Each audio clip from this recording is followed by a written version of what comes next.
now tuned in to doesnt Sportscast. What up, people? This is the Dumb Jock Sportscast. How you doing today, Mr. Big Money D? I am great, Joe. Hey, we got a lovely show on the way. We got a lot of Leaf talk. We got trade deadline coming up. We got the All-Star game just happened. We got a bunch of stuff coming up. So I guess we'll just jump right into the topics, right? Jump right in. Yep, We'll talk the biggest news, obviously, in NHL was the All-Star weekend. Now, from watching the All-Star game, did you watch any of it? Yeah. I followed it, each, because they do the matchup, basically like the round robin, right? Yeah. So I flipped it on, watched here and there of each round. I didn't watch everyone play their whole matchup, but I flipped it back and forth. Dude, the All-Star game and the skills competition were so hard for me to watch. I was just like, dude, I was watching the breakaway competition, right? Where Zegras dressed as the dodgeball character, and he up there. Yeah, he doesn't win, but he's actually the only guy that added skill to it. Like, and all the other guys, and he didn't win. Like he did the whole blindfolded with the lacrosse stick kind of deal. Exactly. And I was just like, and I was like, how does I get it? They gave it to the hometown guy. It was like kind of a gimmick kind of thing. And I just didn't dig it. No, but still to be able to do something like that, that's exactly it. Like it's an all-star game, and it's a keyword, like you said, is skill competition. Skill. So it's like you said, to do that. Yeah. And not win, like why? Yeah, in the All-Star game, Fink says All-Star game is a joke. Absolutely. And, dude, and I was watching the one with Austin Matthews and the boys, right? And Jack Campbell and stuff, because I'm a Leafs guy. And I'll tell you, it was like they had Austin Matthews mic'd up. And if he isn't the most dullest character alive, he's so boring just to listen to the guy talk. He has no emotion, nothing. And it was just like, listen to him. I'm like, oh my God, this guy. No wonder why he's not the leader. He doesn't seem vocal. But he was the captain of the team. But I'll tell you this. That was a terrible game to watch. I didn't like it. I don't know. No, exactly. And, like you said, even with the All-Star the skills competition, the one that really drove me up the wall was them playing. I don't know if you watched it. Did you see them do the blackjack? No, I didn't watch it. No. So basically, it was they had basically your sharpshooters. It was kind of like the idea of doing the bullseye for target, but they dangled like went outside, and it was down like their main strip, and they dangled like from wherever these sheets, and each one represented a card. So the players all lined up, and you got two shots, and whoever got closest to 21, you moved up, right? Yeah. So as far as that goes, I watched it, and it was an interesting concept. But I'm thinking to myself, I'm like, I'm gonna see I can see some 90-year-old grandma just walking down the sidewalk and take a puck to the head. Like you're gonna get Nathan McKinnon or Steve Stamkos miss a shot, and it's gonna go flying down the street and just clock her.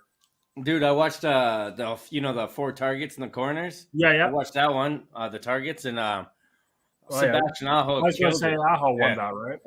Yeah, and he absolutely killed it, and I was just like not even just because he did it, he actually won it, but the way he shot it, you can hear the power in it when it hits the targets. And I was geez, man. Those things just blow up. He's on a different level, than the other guys on that game. Drysdale, though. Oh, damn. I felt bad for that dude. And who was the old guy? Bergeron. Yeah. I think he messed up too, I think. Or no. The guy from actually the Knights. I think he's the one who screwed up, no?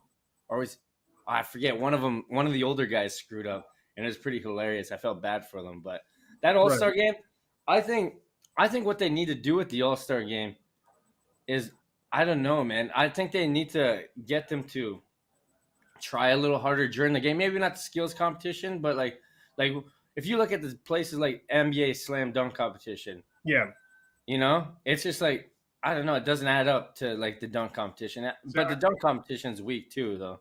I think the issue with the All-Star game actually is when they broke up the divisions, right? Like before, it used to be this was your team. Fans voted or the league voted in on the players, and that was your team. There was no every team has to have a representative, and there's X amount of teams, split across, the four divisions. It's just, to me, no. Like, there's the Eastern Conference and the Western Conference is the best of the best. There is no, Do you think Montreal didn't have any business sending anyone to there, right? Like, you don't need.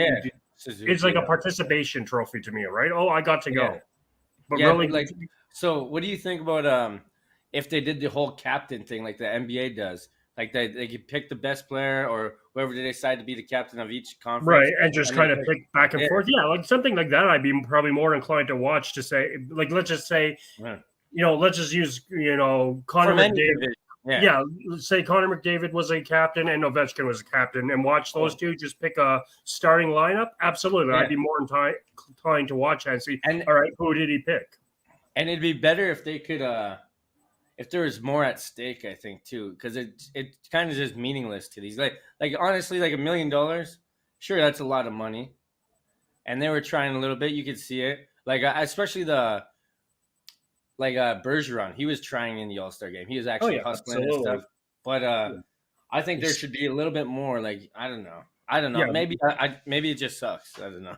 It could very well, that's the thing I noticed about a lot of these All-Star games is they're all, crap. Yeah. What do you think about this guy? So Ovechkin catching COVID and missing the All-Star game. It happens, huh? Do you think it happens? It was. Hold on. Do you remember last time he opted not to go because he doesn't make money off it? Yep. Yeah. So do you think? Do you think something like that? Because he's like, I'm making all these guys money, and I'm not getting paid. Do you agree with that kind of stance? I kind of do, because it's like a player has a short time span, right? But the owners can own it forever. Right. Yeah. So it's now, as far as that kind of stance of, like you said, take the COVID aspect out of it, but like you said, for like last year when he's like, why should I play? Waste my time and make the owners more money on this. Yeah. Yeah, I agree on that. But also, you know what? Do you think it was real, Ovechkin having COVID? We'll see this week when we go back to if he's out there skating this week and scoring goals, I'm like, bullshit. And if it is real, do you think it hinders his chance at getting a Rocket Richard Trophy, like the scoring title, or do you think it could slow him down because he's old? Do you think this could slow him down? If it's legit, I can see it slowing him down, absolutely, but I don't think it hinders his chances at winning the trophy. Yeah, well, some people, it's hard for them to recover. Like, aubameyang said he got it, but obviously, he never recovered. So, anyways, moving on. Trevor Segras and Moritz Seider, first-year NHL players and first-year All-Stars. What do you think about that? Do you think that's good in the sport, or do you think that they should stick? Absolutely, because especially for the rookies or first year, because the NHL views rookies as differently than other leagues, right? Like most leagues, like NFL, baseball, NBA and NFL are more where it's regardless if you play or not, there's no call-up league. So you're a rookie regardless you play or you don't play, right? Yeah. NFL is like basically CFL, huh? Yeah, exactly. But as far as I love Trevor Segras, so to see him go this year, I was happy. Like I was happy to the Ducks are the Ducks, and it's been a while since they've been good. But I think it's good to see first year players get the All-Stars. He just looks like a baby. Well, that's the thing, you see like a 19, 20-year-old kid standing next to, like, say, Ovechkin or Carey Price, and you're like, oh, man, yeah. But no, I think it's good. I think it's good for the sport. I don't think there should be like, oh, no, rookies. Well, like the NBA, they do the rookie tournament, right? Or the rookie where it's all rookies. Yeah. No, I don't believe that. You're the best of the best. Play with the veterans, and what happens. But it's all in Yeah. fun anyways, right? Well, at the same time, if they deserve it, they deserve it. You know, if they deserve to be at the All-Star game, they deserve it. And Right. Zagreus, he was clearly the best guy in the shootout competition to me, and he didn't win. He was the only guy that actually used real skill, so I thought that was crazy that he didn't win. But I guess we'll move on to what do you think is the worst all-star sports game ever? Like, what sport do you think hosts the worst? Like Pro Bowl, NBA? Me personally, I think it's the Pro Bowl. See, and I was excited to go that route because I agree with you 100%. I think it's a joke. The Pro Bowl, I don't. They changed sports basically for that. Well, I don't like the. I'm going to go way back, like when I was a baby, basically, and I remember watching like the QB challenge, right, where they have the QBs fly and they do like all the accuracy and the, all those type of competitions and everything like that, right? And I enjoyed watching that. That I thought was great, to see all the old timers do that. Yeah. And then it became like the AFC versus NFC, and I was okay with that. It started to get kind of lame for last couple of years. But now the way they do it, and they're trying to incite players to go to it by same thing with the NHL. Winning team gets like $1 million or whatever, right? Yeah. But I just watch it and I'm like, they're not trying. First of all, it's just kind of a walkthrough, and I'm just like, why am I wasting my time watching this? And even like the skills competition, I think it was like dodgeball one time. I'm like, really? Like. Why are 400-pound men throwing dodgeballs at each other, dude? And the actual game itself is just like it's a different sport. It's flag football or touch football. Yeah, like it's dull. Like there's nothing in it. Yeah, like, I just don't enjoy it. I never like it's on tonight, and I'm not gonna watch it. I just think it's the most boring event. You know what I was thinking today when I was writing this? I was like, oh man, the worst. But I would love to see an English Premier All-Star game where it's London versus the rest in a nice game, or English Premier League versus the rest of Europe League. That would be crazy. You could do something like the EPL versus the World or something like that. Yeah, it'd be crazy, Absolutely. You get Germany's teams in there, Spain, PSG. Yeah, exactly. Get a whole bunch of leagues in there. Because I think that'd be because I think soccer, it's not physical like that, right? Where you're hitting, like hockey, you're hitting, football, you're hitting, soccer, it is physical, but it's not. It's a different kind, and I think they could actually have a real competitive game. That's what I think. We're like, let's say, I don't know. I don't know what the winners would get. Maybe money, I guess, but they're already making tons of cake, But I think that'd be really interesting to see the EPL All-Star. It'd be like London versus Manchester or something, or London, right? Yeah, or it'd be crazy, man. Exactly, something like that. Cubs? Was that? What jersey is that? Oh yeah, Cubs. I'm a Cubbies fan. What, are you? Oh yeah. Damn, eh? And you didn't pick Sammy Sosa. Jeez, eh? You're harsh on the guy. I know.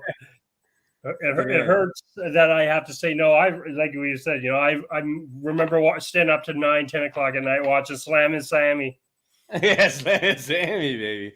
Oh man. So here's another question: do you think should winning the regular season have more meaning to it? Do you think do you like the way that English Premier League does it? So I'm talking about the NHL right now. Do you think they should imply like winning the league title and then the Stanley Cup be like an FA Cup kind of deal or a Champions League? Because I think winning the season, like everybody should be in the same thing, and the top 16 teams make it. And it's just I don't like how it's divided. Like it's like the regular season absolutely means nothing. Because the Leafs were the best last year, or whatever. And what? What does that mean? Right, exactly. So you're saying getting use the NFL for example, getting a bye in the playoffs or something like that, right? Or just getting a title. Like you win the title, and then the Stanley Cup is just a Champions League. So all the top teams make it, and you win the Champions League. So the Stanley Cup still means more, but you still get the league title, and that Well, I means mean, just like, as much. well, you still get like the President's Trophy, and I know, it's Yeah, a participation trophy really more than anything. yeah. But like But you yeah, get the just to have more competition, or not yeah. somebody's got like a 20-point lead. Oh, they have it won. What's the point of trying now, right? Yeah, that's what I mean. It doesn't. I just think that's where the NHL has it wrong because people can miss the whole season and just tune in for the playoffs. Yeah, no, there Where- should be some incentive definitely for to Sure. keep going all the way throughout the season for sure. So after saying that, do you think that if they implied that rule where the title means something, do you think that they should take away some of the games and make them maybe weekly instead of like 3 a week or 2 a week or something? Do you think there's too many games in the NHL? No, I think the way the schedule is set up, right now, Yeah. for sure, is more than enough. Like the 82 game season, and you spread it out over almost 5-6 months. I think that's more than enough because you really only play about 10 to 15 games a month, so you're only playing probably half that month. So no, I think that's enough. Yeah, but it's like at the same time, you're playing 82 games a season. The only league that has more games is baseball. Well, that's what I was going to say. Yeah, exactly. Baseball is 182. You're playing like back to back, if not 3 or 4 games in a row. Like you're playing a whole series, with no rest. Yeah, that's what I mean. And but baseball is kind of like more of a leisure kind of sport. Like you can. Well, yeah, exactly, right. If you're playing, you're a catcher or you play the outfield, unless someone pops, deep out or like a catcher, right? Like you're not really moving much during that whole, 3-hour, 4-hour game. Like it's a very the only guy, the only wear and tear is the pitcher. Well, yeah, exactly, right. And that's why I think hockey is like one of the most physically demanding sports. They have the most games out of all the physical demanding sports, like rugby, you name it, football, American football. So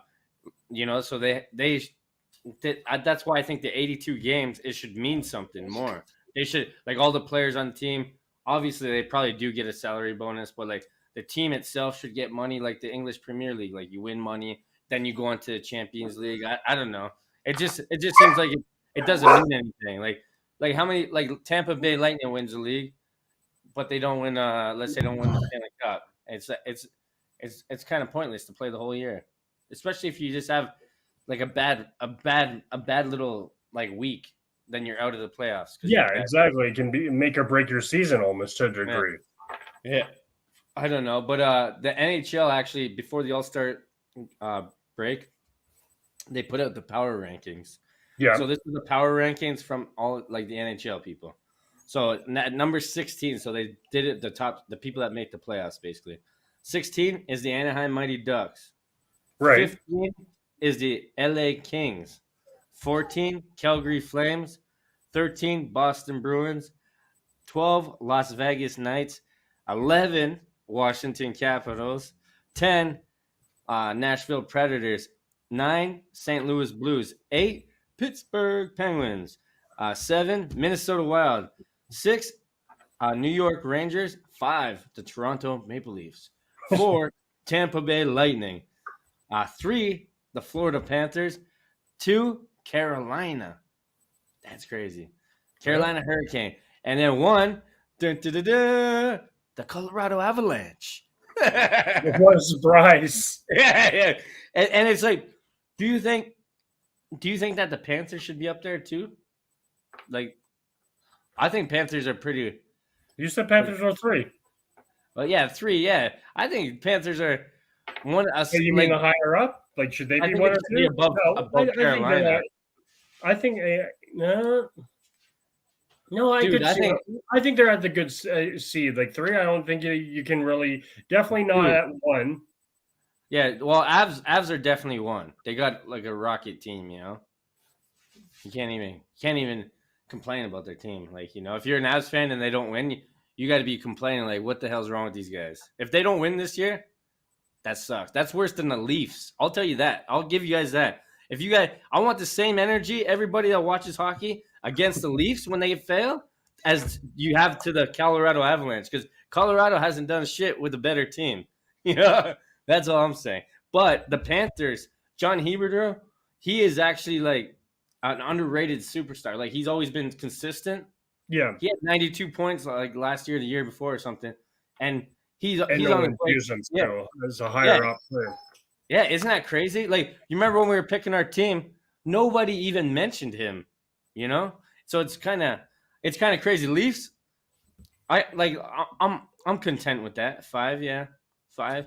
Because if Penguins were on and Capitals were on, if Ovechkin, if those teams were on, they would be above the Leafs probably. And the Rangers, the Rangers are actually they're sneaking out. Yeah, the Rangers are surprised too. Yeah, see, I could actually seen the Leafs at like 6 and the Rangers above them.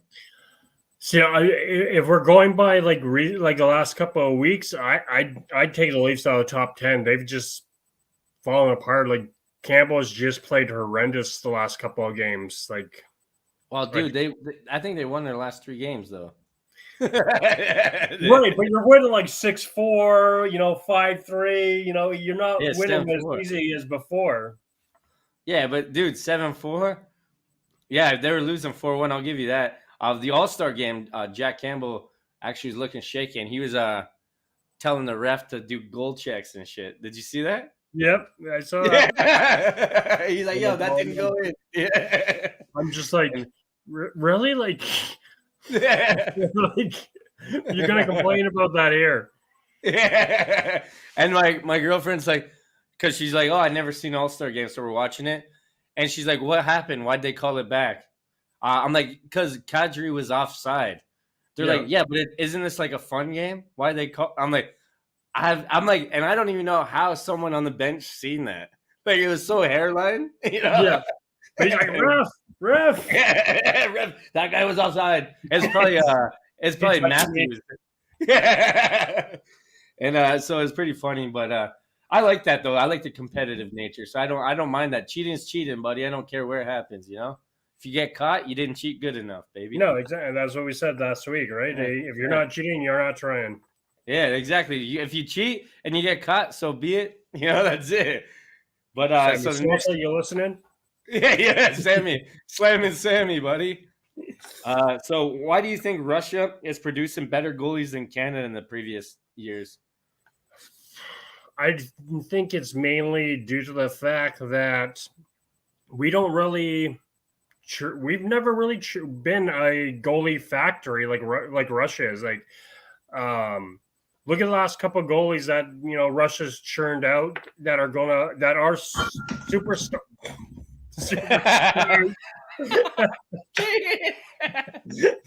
Superstars or will be like you got the Islanders Sorokin, you got Tampa Bay's Valesky, like really what was the last good Canadian goalie? Like like you said, Jackery Campbell, baby. No. Carey Price, he still plays. Where is he now? Jonathan Quick too. Again, where are they? Yeah, I think when you play for a team like Canada, like even like I think the goalies, I think players on Team Canada get overrated a lot too. They do both. Well, I think North America in general, their players are a lot of them end up getting overrated. Yeah. Like look at the Hughes brothers. Yep, they're good, but they're not elite. The next, remember how they paint? I remember I bought a box of Upper Deck cards with the Young Guns. I got a Quinn Hughes, and they didn't have the Jack Hughes because I don't know why, I forget why, but I got the Quinn Hughes in it, and everybody's like, "Oh, this is gonna be the bee's knees of cards this year," And I was just like, and then he's a decent defenseman, like you said. He'll put up 50, 60 points a season in Vancouver, but you watch him, he's not anything great. Do you think he's on the same level as a Morgan Riley? Like because he's in a hockey town. Like, I think if Morgan Riley went to a different team, he wouldn't be the Morgan Riley we know today. Like, I think even if you were to put Hughes somewhere else, like let's pick one of the lower teams, like let's say Columbus or Detroit, like a lower end team, I still think he would be producing the way he's producing. I don't think it would be like Morgan, like you said. He said, so Fink said, same with Stars. Pavelski, what he there for? Beating Colorado people in the shootout. Yeah, Joe Pavelski's a stud, but I think with Quinn Hughes, I think once you go to a market like that, big market, I don't care what sport you're in. We'll use Toronto for hockey because they're probably the biggest market in hockey. Like, you know, Toronto-wise, yeah. Like you go, if you're drafted by Toronto or you sign with Toronto, you're expected to win a Stanley Cup. Absolutely. Yeah, and like that's what I mean with Morgan Riley. I just don't think we consider him our best defender, but we secretly as Leaf fans, we know that our defense is like our top four. Is like wouldn't make it top four. But that's been you guys always though. Like you look at your defense you've had in the past. You had Phaneuf, you had Karliakovo. Like your defense has always been an issue. Yeah. So this guy said, so no, Mikko and Mac couldn't go is dumb. Yeah. So that's why they don't try. Yeah, I guess. Well, I guess that's why. So he's talking about the All-Star game, I guess. I think he's behind on us. That or he's talking about the one of the two. Either way, bottom line is Pavelski is better than any Colorado player. No, I think he's saying because Pavelski, I think he's at the All-Star game. Yeah, Pavelski was our representative, yeah. Yeah, so he's saying because of Pavelski's there. But why did Nazem Kadri go over Mac then? You know, they had their choices. They picked the other Cale Makar and Nazem Kadri, no? Well, Kadri just likes to go offside. But so this Leafs trade deadline window is a must win in my eyes as a Leaf fan, because I think just like the other year, last year when they rented all these players, this is another one where if they don't make a push for it and they don't win or do good or make it to the finals, not even. Okay, you don't have to win the whole thing, but make it to the finals. You have to win. This is your year. You have to win, or you have to blow up next year. Yeah, you have to blow up the band. And so speaking about that, I think that the Leafs like have to push for a forward, like depth in forward position. Even though it sounds crazy because we have good forwards, but we need other lines of score besides Marner and Matthews. You know, it's like no, because it's like we just said, your weakness is your defense. You need but we need a guy. We need like one guy. Like I'm not saying we need like it's like okay, for defense. I'd say we have to trade. Like I don't know. We could go for who do I have here? We have that Damon Severson. I would get that guy. Like I think he'd be good on the top lines with Muzzin, Riley, and Brody. But then again, that just looking at that top line, or how about this Klingberg? What do you think about him going to Leafs? See, I keep hearing that Klingberg could go to Toronto. Absolutely. The only issue with that is the salary. You guys would be taking along with them. So like you guys are not a team that likes to take big contracts. Like you like to restructure, but Klingberg is upcoming free agent, and he's going to ask for money regardless if it's plays out the rest of this year or if he wants to re-sign with you guys after that. Yeah, unless you guys are sure you'll re-sign him, I don't think you get Klingberg. But everywhere I read, Toronto is definitely a team up there to watch that they could swing something. I just don't know what you'd give us in return because you don't like doing the draft picks. Well, dude, the people that they're offering is Nick Ritchie and Justin Hall. See, and I don't like either of those players. Exactly. I don't think that would benefit us in the least bit either way. Yeah, see, those are the guys that and they're willing to give up first round draft picks right now. Yeah, that goes to last year or like last week. Or talk about the draft class. It's been weak the last couple of years. So a lot of teams are probably willing to. They're like, next couple of years are going to be weak talent wise. I'm willing to lose a first round. So at the same time, as a Stars fan, you're saying even though Klingberg doesn't want to be there, is not performing, whatever the case is, he's toxic to the team. We'll say, you wouldn't trade him just for a bag of pucks. No. No. You want to be miserable, and I know some people are going to say, "Well, why do you want to keep the cancer in your team?" Yeah. He's still producing. He's not being an Antonio Brown, being like, "Screw you guys, I'm going to act up on social media and be like the Dallas Stars is a horrible organization." Dallas is still in the chase for a playoff spot now. Come March, or that week leading up to, if we're out of it, and we know we're out of it, and we're like, okay, let's trade, Holtby, let's trade Klingberg, let's trade Pavelski, and see what we can get, then I'd be more into it. But unless somebody comes in and wows us, like let's say, like for Toronto, if I could have anyone off your team right now, realistically, it'd be the forward. You said his name last week, Mikhail or Mikovic or whatever. Yeah, Mikheyev. I would take him for Klingberg. I think Mikheyev is one of the should be. I'm not Kyle Dubas, and I think he screwed up a lot, but in my head, as a Leaf fan, Mikheyev is at one of the untouchables. Like, will he see him that way? Or is he going to go, oh, well, if we get like a Klingberg or, an Ovechkin type player, let's give him up and see what happens. Again, like you said, be another like last window and say, we're all in this year. As a Stars fan, Klingberg, he's a puck-moving offensive defenseman. And as a Leaf fan, I don't think we need that. We need a real hard-nosed defenseman, not a guy that's going to try to score goals. You want more so, back there, body check-in and everything like that. Yeah, we don't need that. And it's like, well, don't get Chara. Yeah, and another option is the Montreal Canadiens are arch nemesis, especially from last year. What, you're thinking Ben Chara? Yeah, and they have that Lekkonen, and they have so what they have to offer is Brandon Gallagher, Jeff Petrie, Tyler Toffoli, and Jake Allen as our goalie. So Jake Allen and Peter Mrazek, do you think that would be a good because for a Leaf team trying to win, remember, if you're a Leafs GM and you're trying to push this team to win, Mrazek's he's injury prone. He's not doing well, and he's not doing too good there. But Jake Allen's also injury prone. Do you think that'd be a good trade-off for the Leafs? Or the only thing with that is I would take that, and the reason being is look at last year. Jake Allen.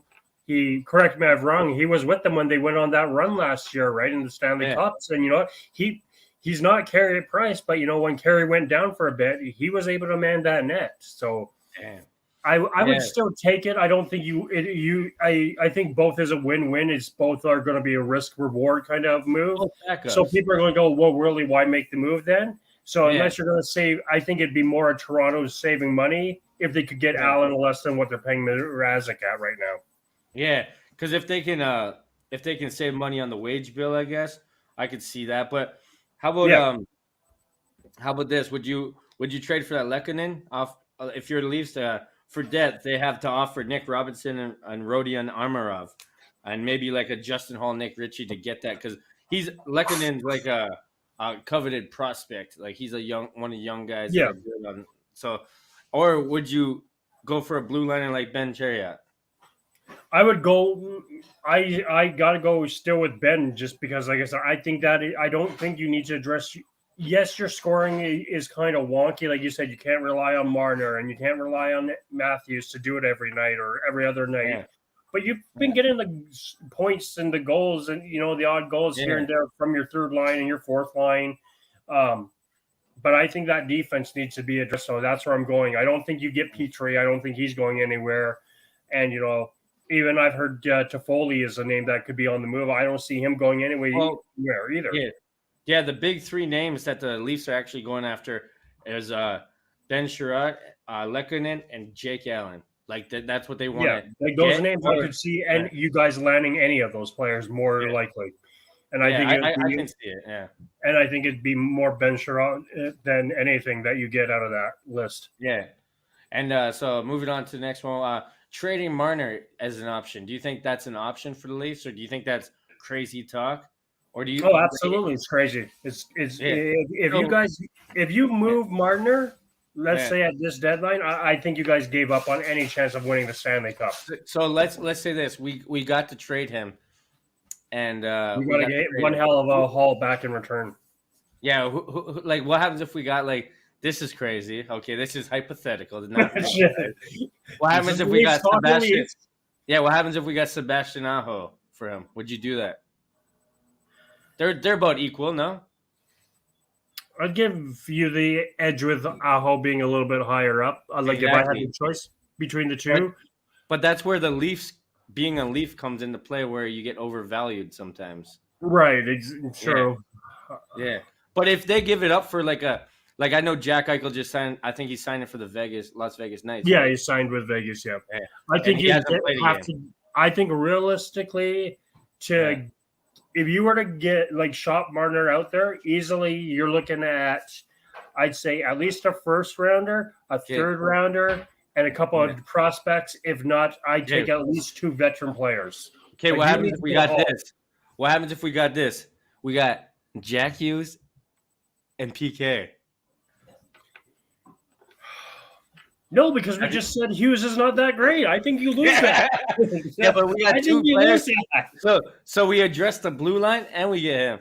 It's a hard one. It's like because like obviously we know that nobody's trading Marner, guys.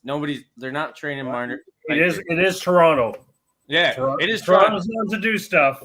Yeah, but it's like I don't think they're shopping him around. I'm just putting hypothetical questions. No, it was kind of like with Nylander, right? They were shopping him around, seeing what could they get for him if they were to make him available at the time, and see what Are you interested? If you are, tell me what you would give us, right? Dude, do you think what team do you think would trade one of their big players? Because he'd obviously go to a team that's making the playoffs, that has a chance to winning the playoffs, but they know they have to give up somebody too. He wouldn't just go. They wouldn't just trade him to a New Jersey Devils, let's just say. No, he would want to go somewhere he knows he's not going to be in a rebuild or anything like that. Yeah. How's this? Same with, Let me throw out this to you because I keep hearing this name on the move, and I hear him to Colorado, but I can see Toronto taking him. What about Claude Giroux from Philly going to Toronto, and Toronto flipping Marner back to Philly? And throw in something extra, some draft picks or something. Yeah, they'd have to throw in a lot extra, I think. You get that veteran player, you get the scorer that you want. But you get this guy that's Marner. He's young. He's still like you below said, is he gonna be? What if he goes to Philly? He's completely bust. What if it's just being in that system, that town, that he's like you said, overvalued? Dude, I would rather see him go for a younger prospect and an old veteran on the blue line. That's what I want. That's what I want. So where could you see him ending up? See, I could see him being pissed off at the move, but I wouldn't mind going to Vancouver and getting even a Quinn Hughes and or like I was just gonna say, would you do a Marner for a Hughes? Not straight up, no way. No, I'd do a Marner for Peterson. That's what I'm going to say. What if you do Hughes and Peterson for Marner and, I don't know, throw in Mrazek there for, salary cap? I'm sending Marner on his way. See, I would like that move. I'm not a huge Leaf fan, but I'd like to see you guys beg Hughes. I'd like to see him come your way. Yeah, so this next one is Michael Bunting. He's a local Scarborough boy. Yep. I'm going to share the screen here so we can check out his stats. But this guy, they virtually got him for absolutely nothing. Right. Because he came from Arizona. Yeah, so look at this. So look at his stats this year. 13 goals, 16 assists, 29 points for virtually nothing. A local Ontario boy. That has to be one of the sleeper deals last year. Absolutely. And you know what? A lot of people are like, who the hell is Michael Bunting? Why are we signing someone from Arizona? Because everyone made a big deal of, the Leafs had to do something, and that was one of your big signings. Yeah. And we were all pissed. Yeah, every Leaf fan, every social media or whatever, they're like, oh, this is what we do. We're all in this year, and we go out and get a Coyote player. Like, yeah, it wasn't like it was Ekman Larson, right? Or Clayton Keller. Yeah, I was going to just say or Keller, right? It's like Michael who? Yeah, and it's like this. It's like we got rid of Zach Hyman, and we're getting this guy. Yeah, exactly. Well, it's not only that, but just look at his NHL career. Like, look at his points. He's almost matched his career in one season. Yeah, that's right. That's to me, that is a Leaf effect. Like that's where everyone contributes somehow, right? Yeah, that's where pressure could be good sometimes for a player.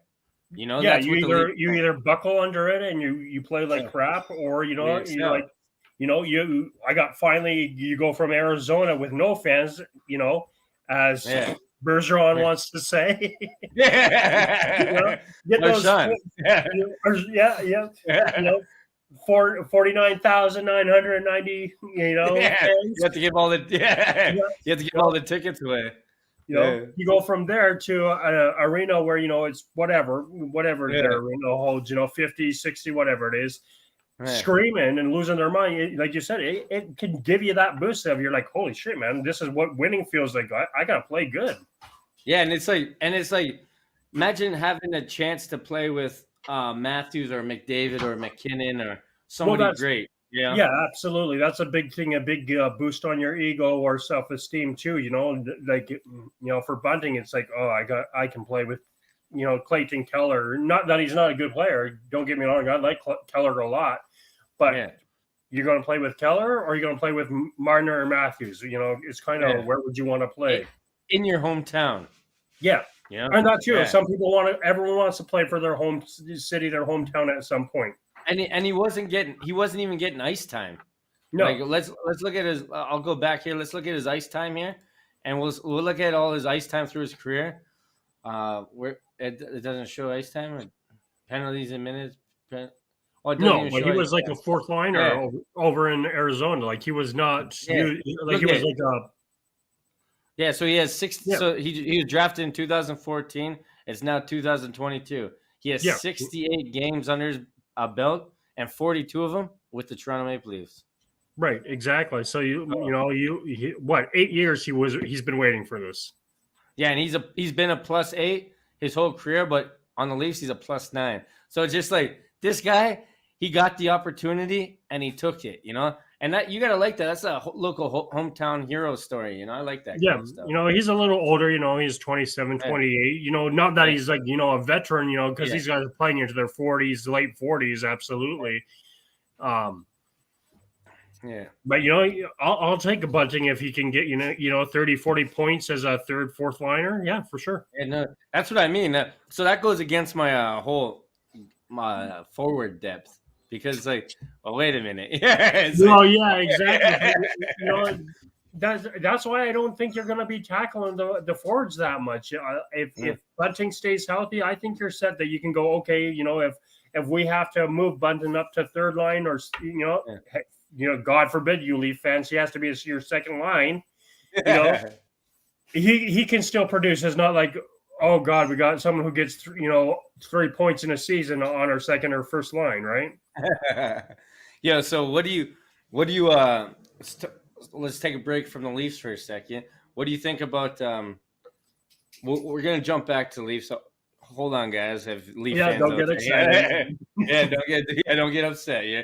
But what do you think about the Stars? What do you like the power rankings? The Stars aren't there. I remember the Stars have always been that consistent.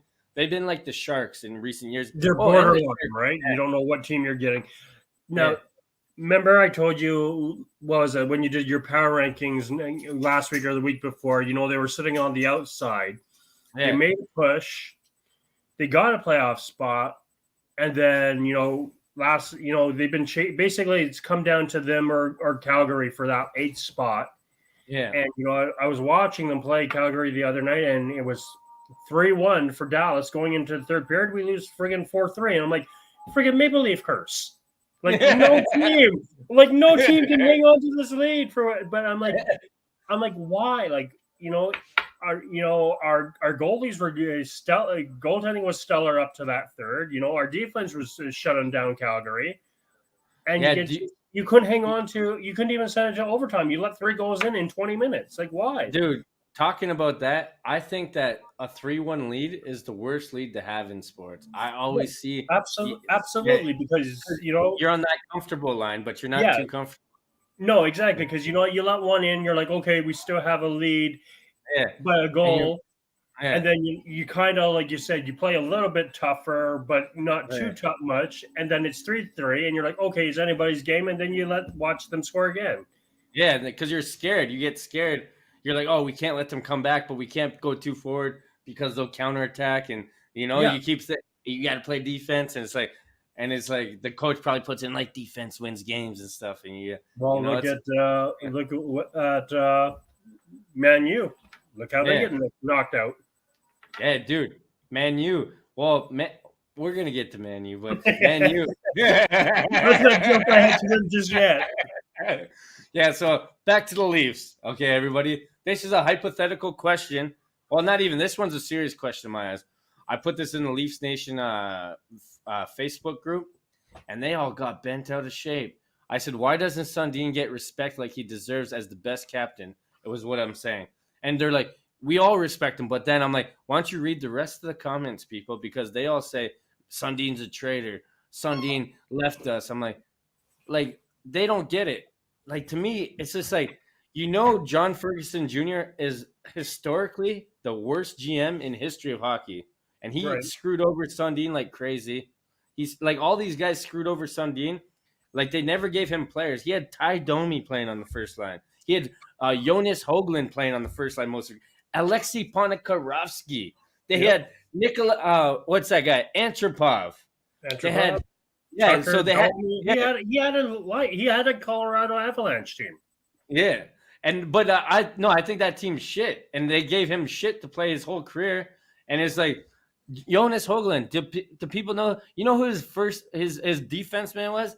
Aki Berg and freaking Thomas Caberlet. Yeah, Aki Berg. Remember that guy? Yeah.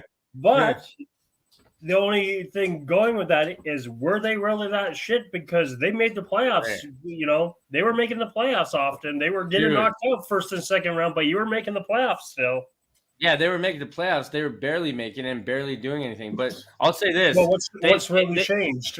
No, but they had good goalies and good defense back then. That's what I'll give them. Are you telling me Cujo was good when he was there? Don't tell me Cujo and Potvin and all of them were good. Are you kidding me? Potvin's one of my favorite goalies ever. He was great. Where's the Stanley Cup? Dude, that doesn't matter. Where's the Stanley Cup there? That comes from a whole team, bro. That comes from a whole team. It's like this. You look at Belfort. I'll tell you this. Your stars hero Belfort? We're talking about Belfort? The drunk. I'll take you up one more. That way, Mr. Ovechkin. OV, baby. It's a team sport. You're saying that team. I'm saying it's a team sport, but when you go individual awards, like being the best player and the best captain, that's individual. That's not a best captain to win. You don't have a best captain to win a state. When you look at the best, like the so-called best captains, we'll look at Messier, okay? Historically, the best captain. Yep. But look at who he won with, and look at all the other. Like, Sundin never had a Wayne Gretzky, a Yari Curry, a Glenn Anderson. You want to keep going? A Grant Fuhr? Like, what do you mean? That's different. Yeah, he's never had that Malkin, that Jaromir Jagr and Lemieux. Oh my God! Piss off with the Malkin. Dude, look at your team. We'll even go to your team. We got 1 year. We got 1 year All-Star players, I think, right? At the end, Niedermeyer, right? No, we got. You got some, not Niedermeyer. I'm trying to think. Well, you got Belfort. Nieuwendyk, no? And Nieuwendyk, yes. Yeah, Nieuwendyk. And we got those guys, and we got Gary Roberts too, right? And that's everybody's argument. But it's like, dude, those guys were already over 32, 34 years old. Yeah. And they're like, oh, you got Brian Leetch. I'm like, that guy was 35 when we got him. Right. It's like getting Scott Stevens or, Yeah. And he's 35, 36, not doing anything. It's really. Like, yeah, it's like, who gives a shit? That's what I don't get. And then, they're like, yeah, but they backed him with those guys. It's like, okay. I'm like, imagine having a Gretzky. I'm not saying Sundin's a Gretzky, but imagine having a Gretzky. Like, look at Gretzky. He had Marty McSorley. And like, look at then they're like, he didn't win in L.A. Well, of course. Did you see his team? You know, Right. Even though he's still Gretzky, he still needs a team because he doesn't play the whole game. You know, Right. That's my argument. It's like Gretzky still needed a team to win. The only time he won was when he was with the team. And the whole comment or excuse of he's a traitor and all this, that's why we don't respect him. I don't buy into that, because that's just business now in sports. Is they trade captains, players get cut, they get moved, whatever. So I don't buy into the whole. Dude, it's a guy with 35, like, or whatever he was, right? And it's like, why would he give everything and be like, yeah, for one, he had a no trade clause. So they're telling him his last year of his contract to let them trade him for something. It's like, well, dude, I want to finish out my contract as a Leaf. I was hoping to retire here, and you guys would respect that. I'm the greatest player in the history of the Leafs organization. Like, what? Yeah, what do you mean? What do you? And so they shit on him, and then they expected him to be like, "Oh, no problem, guys. See you later." You know, it's like, it's like, what do you guys? What do people think about this? It's just so crazy to me. The only thing I see that take away that as the excuse, if I had to say why he doesn't get the respect that he does, is he never accomplished anything big. Like, he did not win. Dude, but okay, hold on. So you say that, right? So now, so the people that are ahead of him, so they put Daryl Sittler ahead of him. The guy ripped off his captaincy and walked off the ice, stormed off the ice. So that right there is bullshit. And then they had Wendell Clark and Doug Gilmour ahead of him. And it's like, okay, those guys were on the team for 3 years apiece. What are you talking about? I'm like, these Leaf fans are the most retarded people. They honestly, I'm like, you pick a guy that Gilmour that was there for 3 years, or Wendell Clark for 3 years. Like, what are you going on? Like, what are they talking about? That's my point. It's like, you can't pick a guy that's only been a cap. It's like saying, okay, sure, aubameyang was the best on the Arsenal for 2 years. Right. How he's the best in history. Like, no, that's not how it works.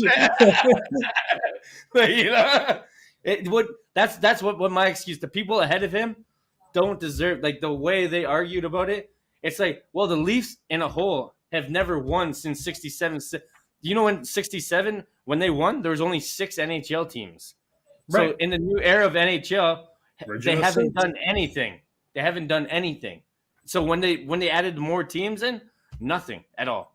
Maybe we got to go back to 6 teams.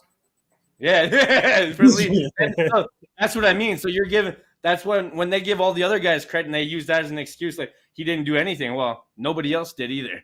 Yeah. So, fair enough.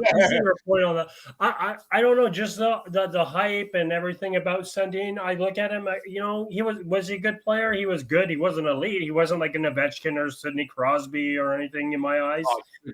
Sidney Crosby's not loud or anything. He's just like a guy like, I have a concussion. Stop hating. Concussion. Sundin was our iron horse, boy. Like, when we lost Sundin, we lost a franchise. You lost your heart and soul. Yeah, no, we haven't been like, we lost our identity. Like, we didn't have a captain for like 6 years after that. Well, you have your identity. Your identity is stroke artist. Yeah, now we do. We have the softest team in the league. Exactly. Nobody wants to hit. Nobody wants to, play. Yeah, dude. We're gonna get to the songs, but our song is just reflects on how soft we are, but that's okay. Most overrated Leaf. So this is another question I posted in the group, and everybody had something negative to say. Yeah, lost it. And it's like, I got to hear from you first. Who was the odd man out? So the majority said Antropov. Then the second said Marner. But the most defending was like, why is Tucker in there? Yeah. Yeah. And it's like, and I was surprised. I was like, dude, it's a hypothetical question for a topic for people to debate. It doesn't mean you believe it, but it's like, take into consideration Marner's salary, what Marner brings to the table, how weak he is in the playoffs, a lot of things. He's supposed to be that guy, and he's not that guy. Antropov, he was Sundin's line mate, and we could have traded him for no, Le Cavalier. But the Leafs said at the time, no, No, Antropov's better. it's not going to be anything special, right? Yeah, and then so that's my so when you compare Antropov to Le Cavalier, it's crazy. And then Tucker, he was just a bank board for Sundin to pass it to him, and he just sit there at the side of the net and like one of those hockey games. So your arm motion there is perfect. I picture it, 10, 15 years ago watching that same motion. It's like, that's it. And that's Tucker, that's all he does. And dude, I don't know. And so I have an argument against all three of them. That's why I picked them all. And do I think any of them were like, to me, obviously Antropov is the most overrated. If people think he's not, that's crazy. But no, I agree with you. The way I would put that list of those three, if I had to put them, is Antropov, Tucker, Marner. Yeah, and but that's what I mean. But like, to me, I was actually shocked that, like, I guess people just love Tucker because he was the heart and soul, man. Right, but But if they were to take Tucker out there, who are you going to put in there to replace him? What, Sundin? Yeah, that's what I mean. Or Domi. Yeah, well, I was going to go one step further and say Gilmore, Clark, and Matthews. But then people would have been like, overrated. You're still not going to put McCabe in there? No, McCabe was all right. McCabe was all right. He cheated, though. He used to put his stick between people's legs, and they called it can opener. Imagine that. Right? Imagine that. The biggest, like, his move was called the can opener, and he did it every single game, like 3 times a game. And he put his stick in between your legs and pushed you over. Yeah, exactly. That's crazy. And nobody, but that's what I'm saying. And everyone thinks, oh, he's great. He was so awesome. And but like you bring up then Sean Avery, and everyone's like, oh, he was a dirty player. Yeah, but or Marchand. Yeah. Well, I definitely wouldn't want to be getting licked out, having my face licked, and Yeah, but someone said this too. They said, "Oh, you're a Leaf fan. You disgust me." He's like, you just watch hockey to pick out most overrated players. I'm like, well, no, for one, but he's like, you like a guy like Ty Domi, but you don't like Mitch Marner. I'm like, well, yeah, kind of. I'm like, I think today's hockey. I don't think Marner would be good. I don't think he'd make the NHL in the 90s. I don't think so. I think he'd be an average player because it's too hard for this guy. Like, you have guys that are gonna hurt you. Like, now it's just you fly through everything. There's no physicality like there was 10, 15 years ago. No, Marner didn't run over. They put a pristine Chara, Darren Hatcher, Zubov, anybody, and they run up and board him. He'd be done. He'd just crumple. Brad May, Yep, exactly. Yeah, and it's like Sean Avery, even the worst guy nowadays is Brad Marchand. Yeah, we just said. Yeah, and Brad Marchand wouldn't he'd get beat up by Dino Ciccarelli, Ty Domi. Exactly. What's that one guy from New York Rangers? Avery? No. The black dude. What's his name again? Damn, he's a fighter. Oh, Donald Brashear? Donald Brashear. The other guy, too. There's another guy. Oh, Georges Laraque. Yeah, Georges Laraque, man. That guy was a beast. Or even like a Wade Belak. Like the guy, like any of these guys. Like dude, a Darian Hatcher would take his head off. Yeah, that's what I mean. Like, any of these little kids flying around now, be demons, absolutely. Dude, I was looking at Sebastian Aho at the All-Star game. I'm like, this kid looks like he's 10. You watch him, you're like, how old are you again? Yeah, it's like, you have a written consent from your parents? Where's your parents? Yeah, and I don't know. I just think it's crazy that, I don't know. But we'll move off from the Leafs here. We'll go to Montreal. Jonathan Drouin, he came out with his mental issue statement. Do you think? Do you think it's brave that he comes out with it? Like NHL players come out with this, or do you think sometimes people over exaggerate this kind of stuff, or do you think that it's actually like 100% real? I think it's both.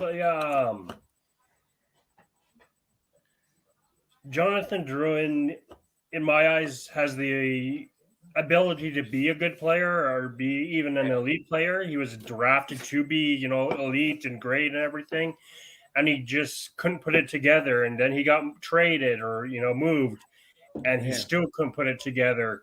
And if that's due to the mental issues going on that he has going on with him, do I believe it? Yeah, I could see that being a part. I mean, think about it, hockey, you got to still be able to, Harry Price is going through it. Well, yeah, exactly. Look at Carey Price. Who knows if he'll ever come back, or if he does, what's his mindset going to be? But absolutely, you're especially for a forward, you're kind of having to think one step ahead or one move ahead. And if you got, a death or a depression or, any type of mental issue going on right now in your mind, you really think you're all there? You think your main focus is how am I getting that goal? No. Yeah, because it's like a lot of players work off confidence. Exactly. So if yours isn't the shitter, absolutely, he's not. Look at friggin'. I know it's a comedy movie, but look at the Love Guru. Yeah. Right? Like Maple Leaf and the guy's ego is all screwed up, but he can't hit the broadside of a barn. But, it's kind of that idea, like you said, if your confidence is completely shot because the coach is screaming at you, the fans are screaming at you, you're not wanted, you think you're really going to want to try or be eager to go out there and play? No. Yeah, it's a hard one to it's hard, but it's like, do you think that it could be because you just don't have it, or you're playing bad, that you think you have a mental depression or a mental health issue because now you're thinking too much in your head? Do you think it could be a performance-based mental health? I don't think in hockey, no. I don't think it can be. Just like you said, the guy had all this like potential, and he just never delivered. I think if he chooses to continue hockey, I think he still has the ability or the chance to. Yeah. I mean, he's definitely running out of time, or has run out of time to, be elite. Yeah. But I think you could get him in the right system, the right team. Yeah. You know what? Put him in a Seattle Kraken franchise. Yeah. Or I know people are going to be out here and be like, "Oh, well, why would you put him in a shitty franchise and drag him down even more?" Yeah, like, I think like I would say, put him there more than throw him into, say, Toronto, where your expectations are going to be so high of him. That's the Galchenyuk experience. Yeah, like when he went to Toronto, he did okay. He did the best he did in years, and he played for Toronto. I think that was one of the players that Toronto should have kept because it was cheap, and he wasn't bad. And he's a good third, fourth line. And that's another guy that had potential to be great. Remember how good Galchenyuk was? And all of a sudden he just fell off, Yeah, exactly. Well, it's same with even Brendan Gallagher, right? Like Montreal did have some good players. Everyone was all eager for, like even PK Subban. He was a great offensive defenseman, and he still played defense. But you knew you were going to get maybe 30, 40 points from him. Yeah, and he gets traded to Nashville, and he was not the same player after that. Yeah, and that was when Nashville was not great. Like they weren't winning. That was back when they were getting people like Mike Fisher and all them, and everyone's like, a team of misfits. Great. Yeah. Well, Nashville's been one of those teams too that's always been kind of steady, like consistent, average to good team, And moving on to the best NHL songs, the best songs when you score. What's your favorite songs? That's where I was wondering where you were going with this. Best NHL songs. It's got to be Dallas. I love Pantera. Yeah. So I love our goal song. But the other one is friggin' Chicago Blackhawks with Chelsea's Dagger. Yeah. See me, mine. I'm a Leaf guy, but like the Sweet Caroline, I was just like, oh my God, they picked this song. You're like, do. If we were going best songs at a sporting event, absolutely. I love Sweet Caroline. Yeah, Sweet Caroline for Arsenal are the best. But the like a flame and burning candle, like the Leafs one, it's like, dude, it's funny because I just picture them like doing the dance moves all together on the ice after they score, like on the tippy toes of their skates, just moving like ballerinas or something. Right. And I was like, it just sounds like it shouldn't be a goal celebration song, but it's kind of funny because it's kind of like mockingly funny. Like, I don't know. Well, But, what was the Team Canada's song? Team Canada song, I don't know. Wasn't it that "Hey Baby"? Ooh, Yeah. I said that was it. But I enjoy it. I think it's a great song to get the crowd going, right? Yeah, that's what I mean. Like, it's when it kind of like it brings an identity to the team almost. No, exactly. I mean, as long as nobody plays friggin' Zombie Nation, yeah, I can't put up with that. That was when I was like 5, 6, and I'm tired of it. I don't want to hear it at a sporting event anymore. Oh, dude, Sweet Caroline's the best, isn't it? Oh, absolutely. Yeah. That can be played at anything, like you said. That can be played at baseball, hockey, football, EPL, and I'll be in there singing along. Yeah. So we got a fun one next. We got the build your team with $15. So let's share the screen here, big boy. Hold on. Press the wrong button. Jesus. Yeah. So we're gonna build our team. They're gonna give us options with they have the different prices for these guys, and so here it is. Can you see that? Yep, I got that. So we got 5. So I'll go first. So I'll give you some time. So I'm going. Obviously, Matthews got to represent. Then I'm going to. I'm going McDavid. And then I'm going Rasmus Dahlin. Actually, I'm going Matthews. Yep. I'm going actually Matthews. Victor Hedman. That's $9 right there. Then I'm going Kreider from New York Rangers. That's $12. Then I'm going Rasmus Dahlin. That's my second defenseman gun. That's $14. Then I'm going Suzuki. There's your last forward for $1. Yeah. Damn, yeah, that's what I'm saying. Matthews, Hedman, Kreider, Dahlin, and Suzuki. Damn. I think that's not bad.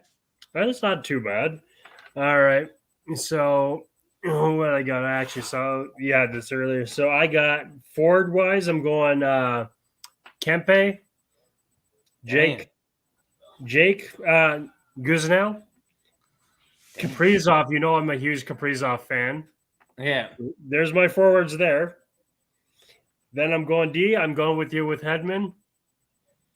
And then my other D-man, I'm taking Zerwinski. Damn, man. Yep. And don't worry, I checked my math before you go. You spend whatever you want.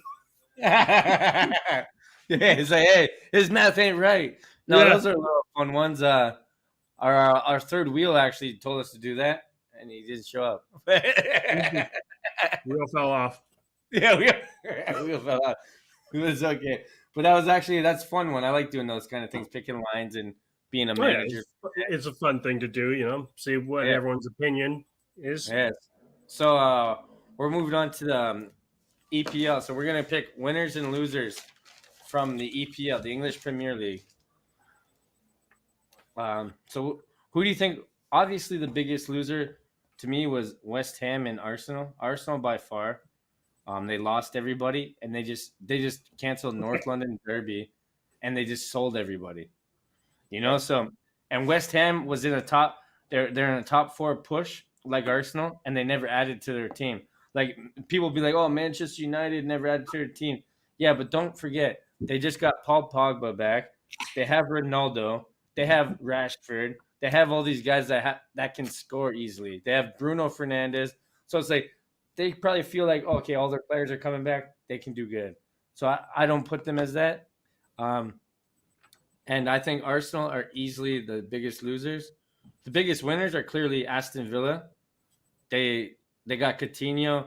They got Digne. And they actually are putting hope back into that team. And that's what I think. I don't know. Or maybe Newcastle, even though they're relegation, but at least they're trying. See, for me, I gotta say, I've totally am drawing a blank here with Juvie, but who did Juvie get? They got Vlahovic. Thank you. That's where I thought he was going. Yeah, I couldn't remember where yet. But not only did they get Vlahovic, they also kept Arthur Melo. Yeah. And I think that's a win for them in that regards, because everyone's like, well, if if you didn't get Vlahovic, are you getting rid of Melo? Because you weren't going to be able to keep both of them. Yeah, and they kept everybody. I think for the transfer window, I got to say, for them to do that, another team I think wins is Barcelona by getting Pierre. Yeah.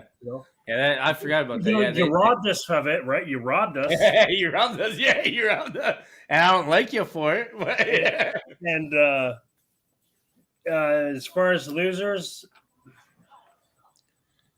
you know what? I'm very surprised Liverpool didn't do anything. I thought Liverpool. They got Luis Diaz from Colombia. Right, but was it really the big flashy signing I was expecting from them? Not really. But he's not going to join the team till later, I don't think. No, exactly. So it's, I just thought they would have done something to help them now, or even Man City. Like, I thought one of the top two. I thought they'd do something just to kind of solidify their spots. Because, Man City's got what? Stranglehold, in the league. 8 or 12 points or leads. It still can collapse on them, but I just thought they'd do something. As far as Arsenal goes, I knew we weren't getting anything. So yes, they're a loser, but it doesn't surprise me because I didn't really expect us, after the whole doesnt thing, I didn't see us getting anything. I knew we were going to basically stand pat. Okay, so the next thing is, do you think that Arsenal have been left behind, especially after this transfer window, as a big club, considering teams like Newcastle? Like, Newcastle got the $1 billion owners, the new Arab money. Right. And so they're going to be buying everybody. And a team like Aston Villa and Everton that seems super ambitious. Now, are you addressing that through a player's eyes or a fan set of eyes? Well, let's just say this. If you're an Arsenal player, we're going to get to this. I didn't want to get to it yet, but we'll get to it. I'll touch on it a little bit. If you're a big player that doesn't play for Arsenal, you remember the Thierry Henry's, Bergkamp's. But now, after the Highbury era, now it's the Emirates era. Every single big star that played for Arsenal has left angry and upset with no legendary status. Yep. And like Aubameyang should have been the guy. Alexis Sanchez should have been the legend. Ozil should have been a legend. Van Persie should have been a legend. Cesc Fabregas, it just keeps going on and on. And now it's like, so Arsenal's like, they're going for guys that are not Haaland. They're not Mbappe. They're not these guys. But Arsenal has never gone for those guys, to be fair. No, they haven't, because they don't want to. Well, one, it's the owner with Kroenke, right? Like, he does not want to spend the money on the English Premier. He'd rather be more focused with what's going on with and that's where he should sell it. Yeah. St. Louis. Like, yes, his team's in the Super Bowl this upcoming weekend, right? Yeah. But if that's your focus, then don't own a soccer team, because soccer for England or Europe, they take it seriously, just as serious as the States take their football. So if you want to own, that's one thing, but then have a GM in place to watch over Arsenal and that kind of idea, so we can go, hey Stan, Mbappe's available possibly. Can we go out and get him? And it's a yes or no, not just, I don't know who the hell you're talking about. I'm watching football. Yeah. See, I think this was Arsenal's worst transfer window ever, because they let go of everybody. And so let's put it this way. We're in a top 4 position. So sure, we're 6, but we have games in hand. If we win the 2 games, we just lost to Burnley. So a month ago, we needed a midfielder and a forward. So now we canceled the North London Derby. We let go of 6-7 players with nothing in return.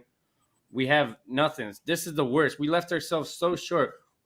At the beginning of the transfer window, we thought that Aubameyang was our guy. We'll say at the beginning of this season, Aubameyang was our guy. The people that we seen going out were actually Nketiah said that he's like, he came out publicly and said, I don't want to play for Arsenal. I'm not signing a new contract. Lacazette, same thing. But now these are the guys we're playing. So that, to me, and we put all our eggs in a basket trying to get Dusan Vlahovic.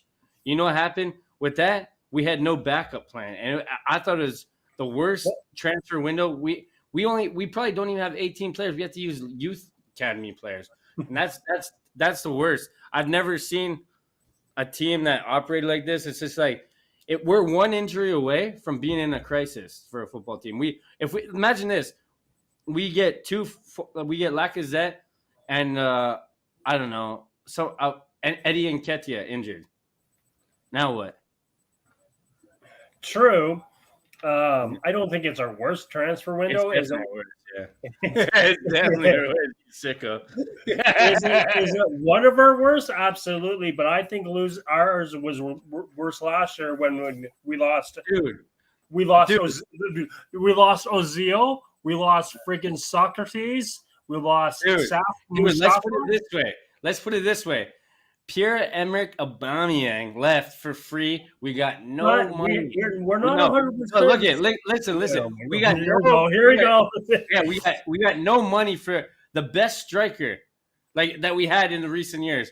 The best since Thierry Henry, the best striker we ever had in recent years. So we got zero money. We kept a guy so the guys that publicly came out and said we don't want to be at the club anymore. We're not signing a new contract. Eddie Nketiah has 0 Premier League goals this year.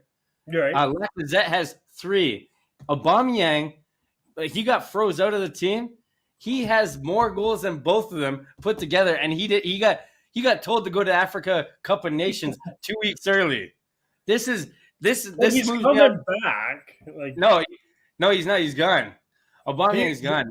He's coming back though. Trust me, because he's only on the 6-month loan, right? No, he's gone. No, they traded it. They gave him for free. Oh, did they? I thought he was just on the loan. Right. So this brings me to my next thing. If Aubameyang scores goals at Barcelona, do you think? And you know me, I've been an Arteta guy. I'm like, yo, this guy's good. Oh yeah, you believe in him. Yeah, and I believe in him. And this, if Aubameyang goes there and scores, let's say 10 goals, 12 goals, right, in the last 17 games, that's a good record. If he goes there and does that, do you think now, and Arteta misses out on the top 4, do you think that Arteta should be fired? I think so. I think Arteta should have been fired a long time ago. I don't even think he should have been our manager to begin the season with. Yeah, because I want to now, saying that, I want to show you all the players that this guy has froze out. So we'll go to share screen here again. We'll go to pictures, I think. No. Oh, shit, eh? Where is it? $15 team. Well, we know who it's Yeah, we'll go here, actually. Yeah, now, where is it? We don't even have it up. I have to... Technical difficulties there. Yeah, technical. Sorry, guys. Yeah. So, but anyways, hold on. Let me get the picture up. You got the picture there? Yeah, I got the picture now. Here we go. And now we got it, guys. Technical difficulties. So share screen, and we'll go Arteta froze out pitch. So this is a team that Arteta froze out. So I have 2 blank spots there for a reason, okay? Okay. So before he froze out Aubameyang, which is our best player in the Emirates era, probably next to Sanchez. He froze out this guy. Before he froze him out, he just recently started playing Lacazette because he didn't like Aubameyang anymore. So he froze out Lacazette and Nketiah because he didn't give them playing time. So not only did he freeze out those 3, all our forwards, he froze out Ozil, Pepe. He doesn't like Pepe. He doesn't play him at all. Mkhitaryan, Guendouzi, and a lot of people love Guendouzi. Mavropanos. Yeah, Mustafi, Saliba. So Saliba, he doesn't like playing because it's not his pick. And then Leno. For no reason, he got rid of Leno. But before that, he let Martinez go because he gave the starting position to Leno. Yep. So, and now he signs a money. I love Ramsdale, but they could have kept Martinez and not paid for Ramsdale and got another midfielder or a forward. So it's like if he doesn't win, if he doesn't get top 4 this year, I don't care. I don't care. I'm the biggest supporter here of him, and I think he should just be fired. Well, I mean, he did get us Matt Turner. Oh shit! Like, and what's that? Yeah, what's that other guy's name? The defenseman. I forget the guy's name. Like Trusty, yeah. Austin Trusty. Yeah, Austin Trusty. Like, what the hell? 2 MLS rejects. Like, give me a break. Yeah, dude, I'm not with that kind of stuff. I'm not with that. So, yeah, it's like I said. I think he should have been fired. To be honest, I didn't like the signing of him joining us to begin with. I was never a believer that he was going to be a good fit or anything, because I knew this was coming. I knew it was, I want the players I sign. It's not who's left over. Like you said, like Ozil, right? Like he didn't want Ozil. He didn't. He doesn't like Pepe, like you said. Ozil was like one of the best players that we had in the last 10 years. And he ruined him. And I noticed you even forgot on your list. He also froze out David Luiz. Yeah, David Luiz. Yeah, and that's his boy. Yeah, So now look at this: $180 million kitty. They're saying, but this goes up to my ambition statement. They're looking at players like Isaac and Lewin when they're like, that's what I mean. It's like ambition. Have we been left out of the top 4 teams now? Have we fallen to like teams like Newcastle? If this is our ambition, these are our number 1 targets. These should be our number 2, number 3 targets, not our number 1 targets. That's what I feel. Are you going to say instead that money should be going for a player like, say, Haaland? Easily. Why can't we? We're Arsenal. We're not some Mickey Mouse club. Because I think the damage that Arteta's done has made us look like that. Yeah, so but I think that's, yes, we can throw that kind of money at Haaland, or even we offered more money to Dustin than Juvie, and he still didn't want to come. But let me tell you this: so Aubameyang went to Barcelona. We were supposed to get Ousmane Dembele, and Ousmane Dembele came out and rejected straight up. I don't want to go to Arsenal. Do you think like a guy like if you look at Ozil, Aubameyang, Van Persie, all these guys that leave Arsenal unhappy, even Emi Martinez, they say, because players talk. Yeah, they don't go to Arsenal. Because Ousmane Dembele and Pierre-Emerick Aubameyang used to play together. So he's like, yo, brother, don't go there. They don't treat you good, nothing. And do you think that has a lot of effect to do with it? To see no ambitions at a club now? I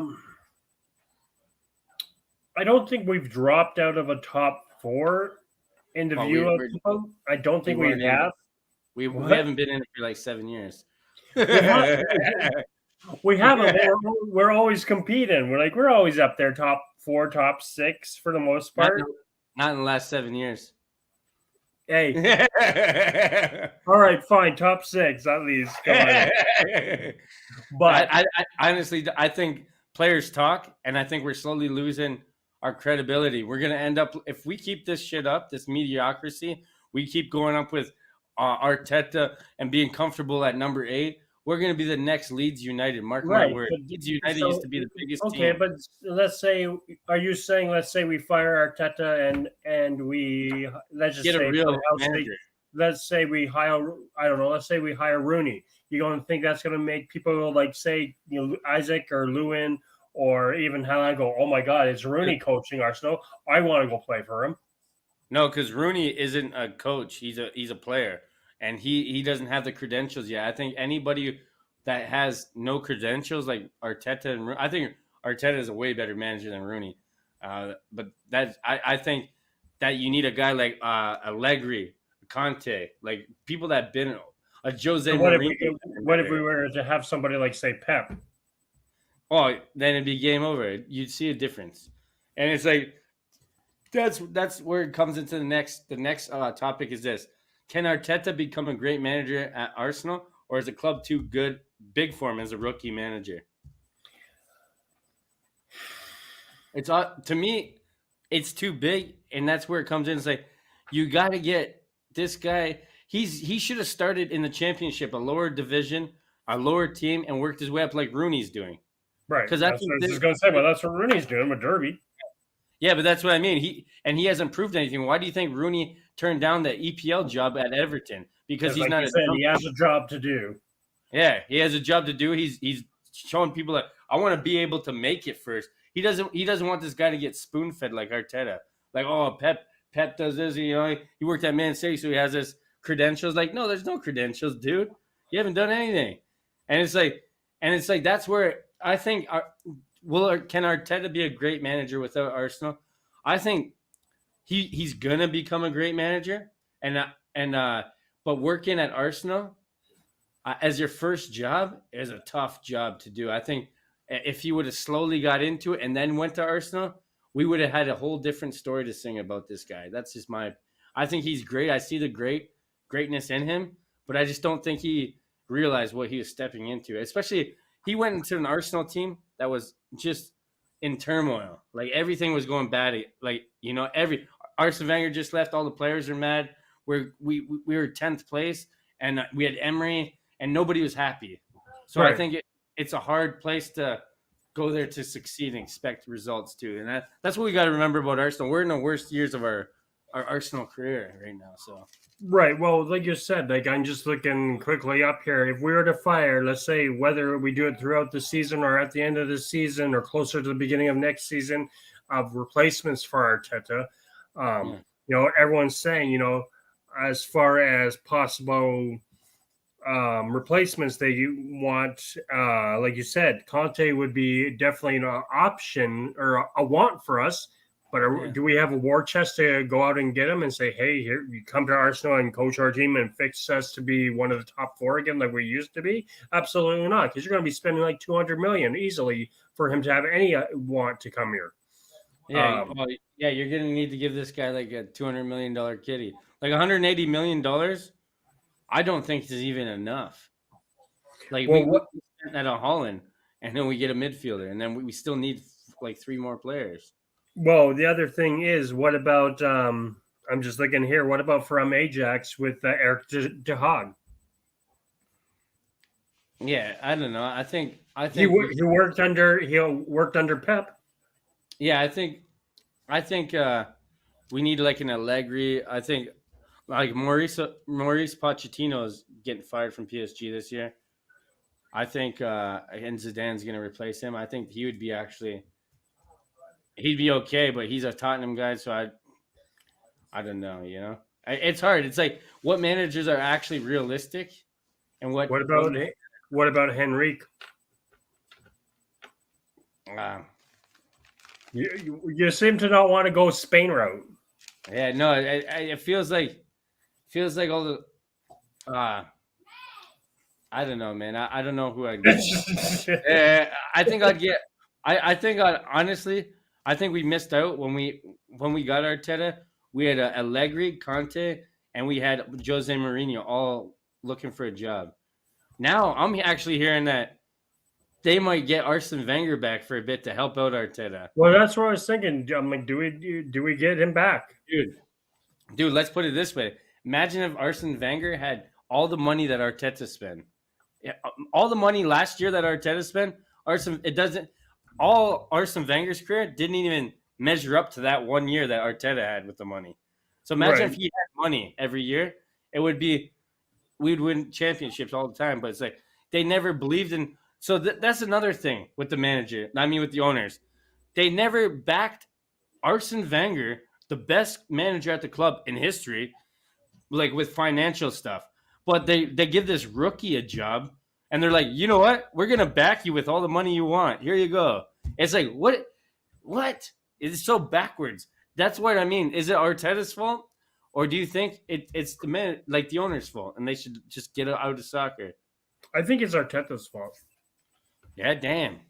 I think it's Arteta's fault because even when he's had the talent, like when we've had the players that we did have, like, you know, the Pepe, the Luis, the Ozils, and everything. Like you said, he chased them all out of there. Like they didn't fit him. So, like, to word it as your question, you know, your question there reads: can Arteta become great at Arsenal, or is it too big for him?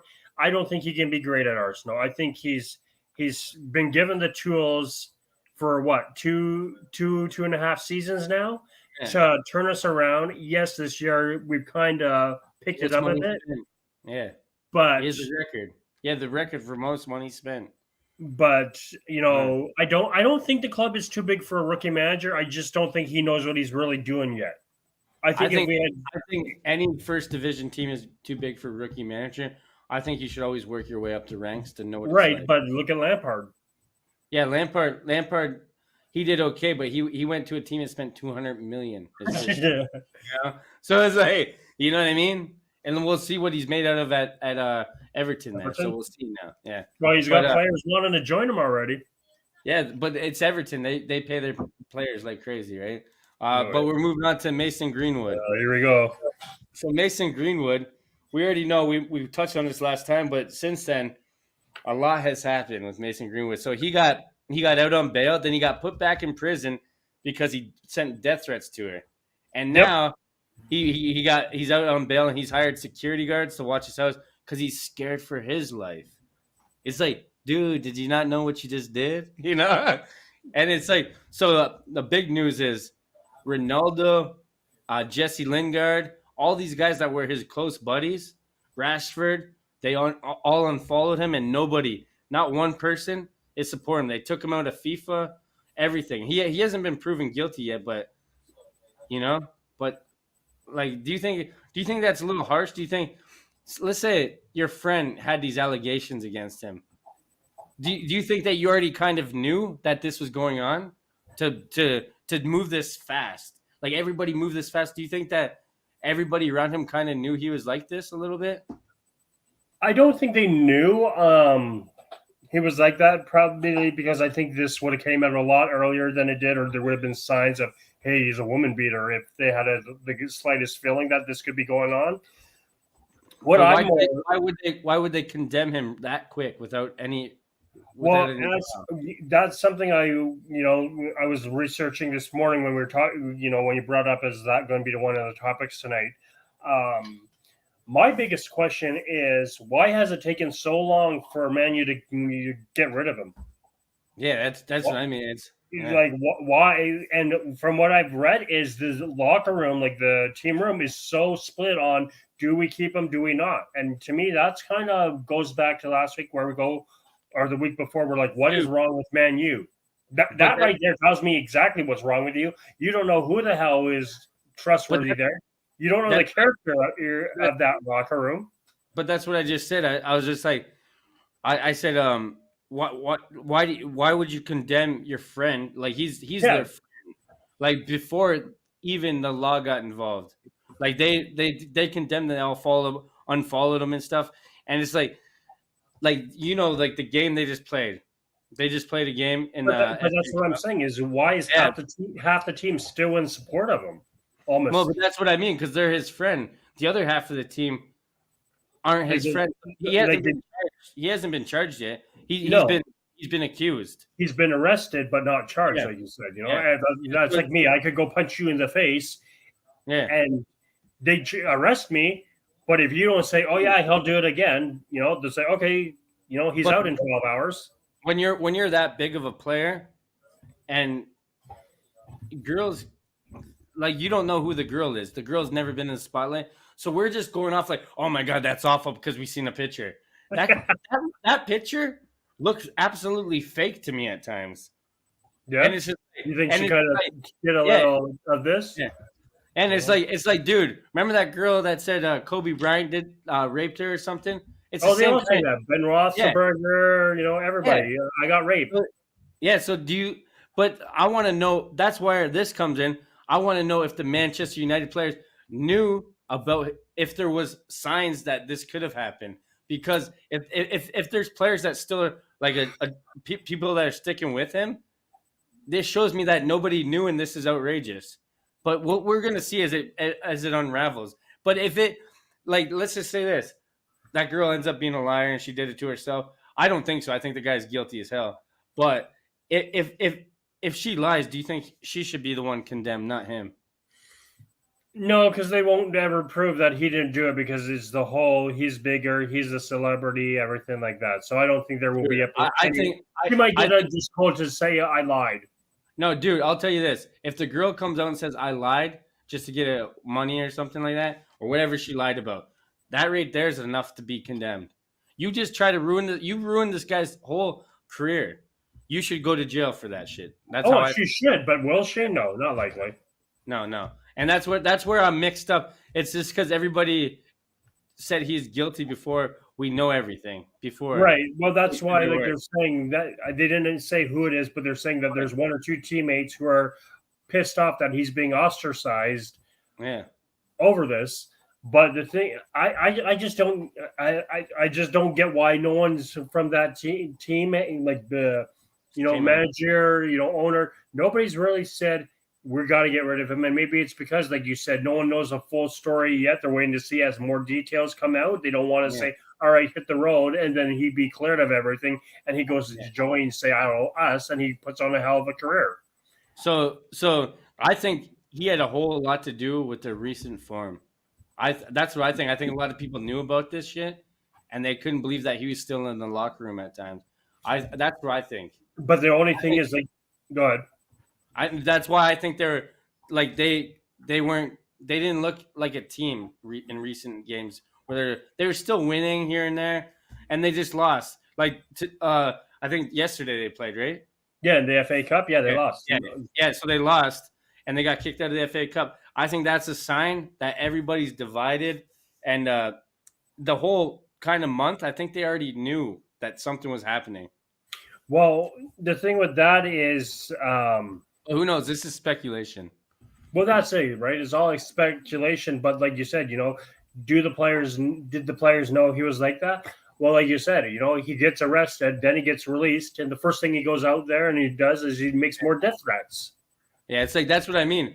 And like, let me tell you this, man. If you see, your buddy, and you know how he argues with his girlfriend or whatever, you see how they get sometimes, and you're like, okay, man, you should settle down. Even though you're his buddy, like you settle down. Yeah. Like I had a buddy that drilled holes through a guy, his girlfriend's phone, and I was like, dude, come on, Tone it down. Yeah, and it's like, and I think a lot of guys will just be like, it's not my business, kind of. Yeah, it's a hard one. Not my relationship. I'm not getting involved. Yeah, and it's like you really shouldn't. And do you think? Like I don't know what happened. I don't know what happened. But I really think the guy's guilty. I don't.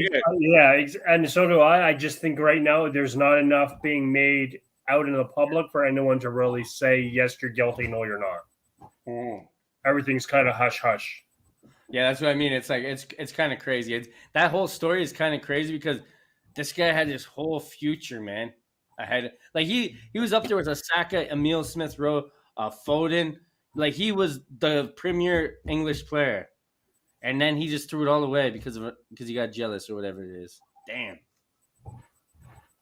Well, that's the thing. I mean, but people are, it kind of speaks character that you've got other players who you're friends with, and now they don't want anything to do with you, like you said, like Ronaldo, friggin' Pogba. They're all unfollowing him. They're all blocking him because they don't want to be associated with it.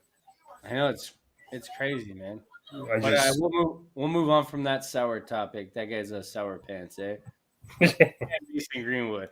But there's this legend. Well, he's not like a legend, but he's like a guy that's well known. Akin Fenway. He's a football player. He plays in a lower league team now. But he confronted fans for making fun of him of being fat. But this guy is like a jack show, but he looks fat because he's wearing his training suit. And right. And he's like the absolute nicest guy, but he walked into the stadium, like the stands, and said, gave him the talk, like, you shouldn't be following people. You don't know what's going on in their heads. Like, do you think fans get carried away? Or, like, because I think he tried to get them, I think he might have got kicked out. Do you think fans should get kicked out?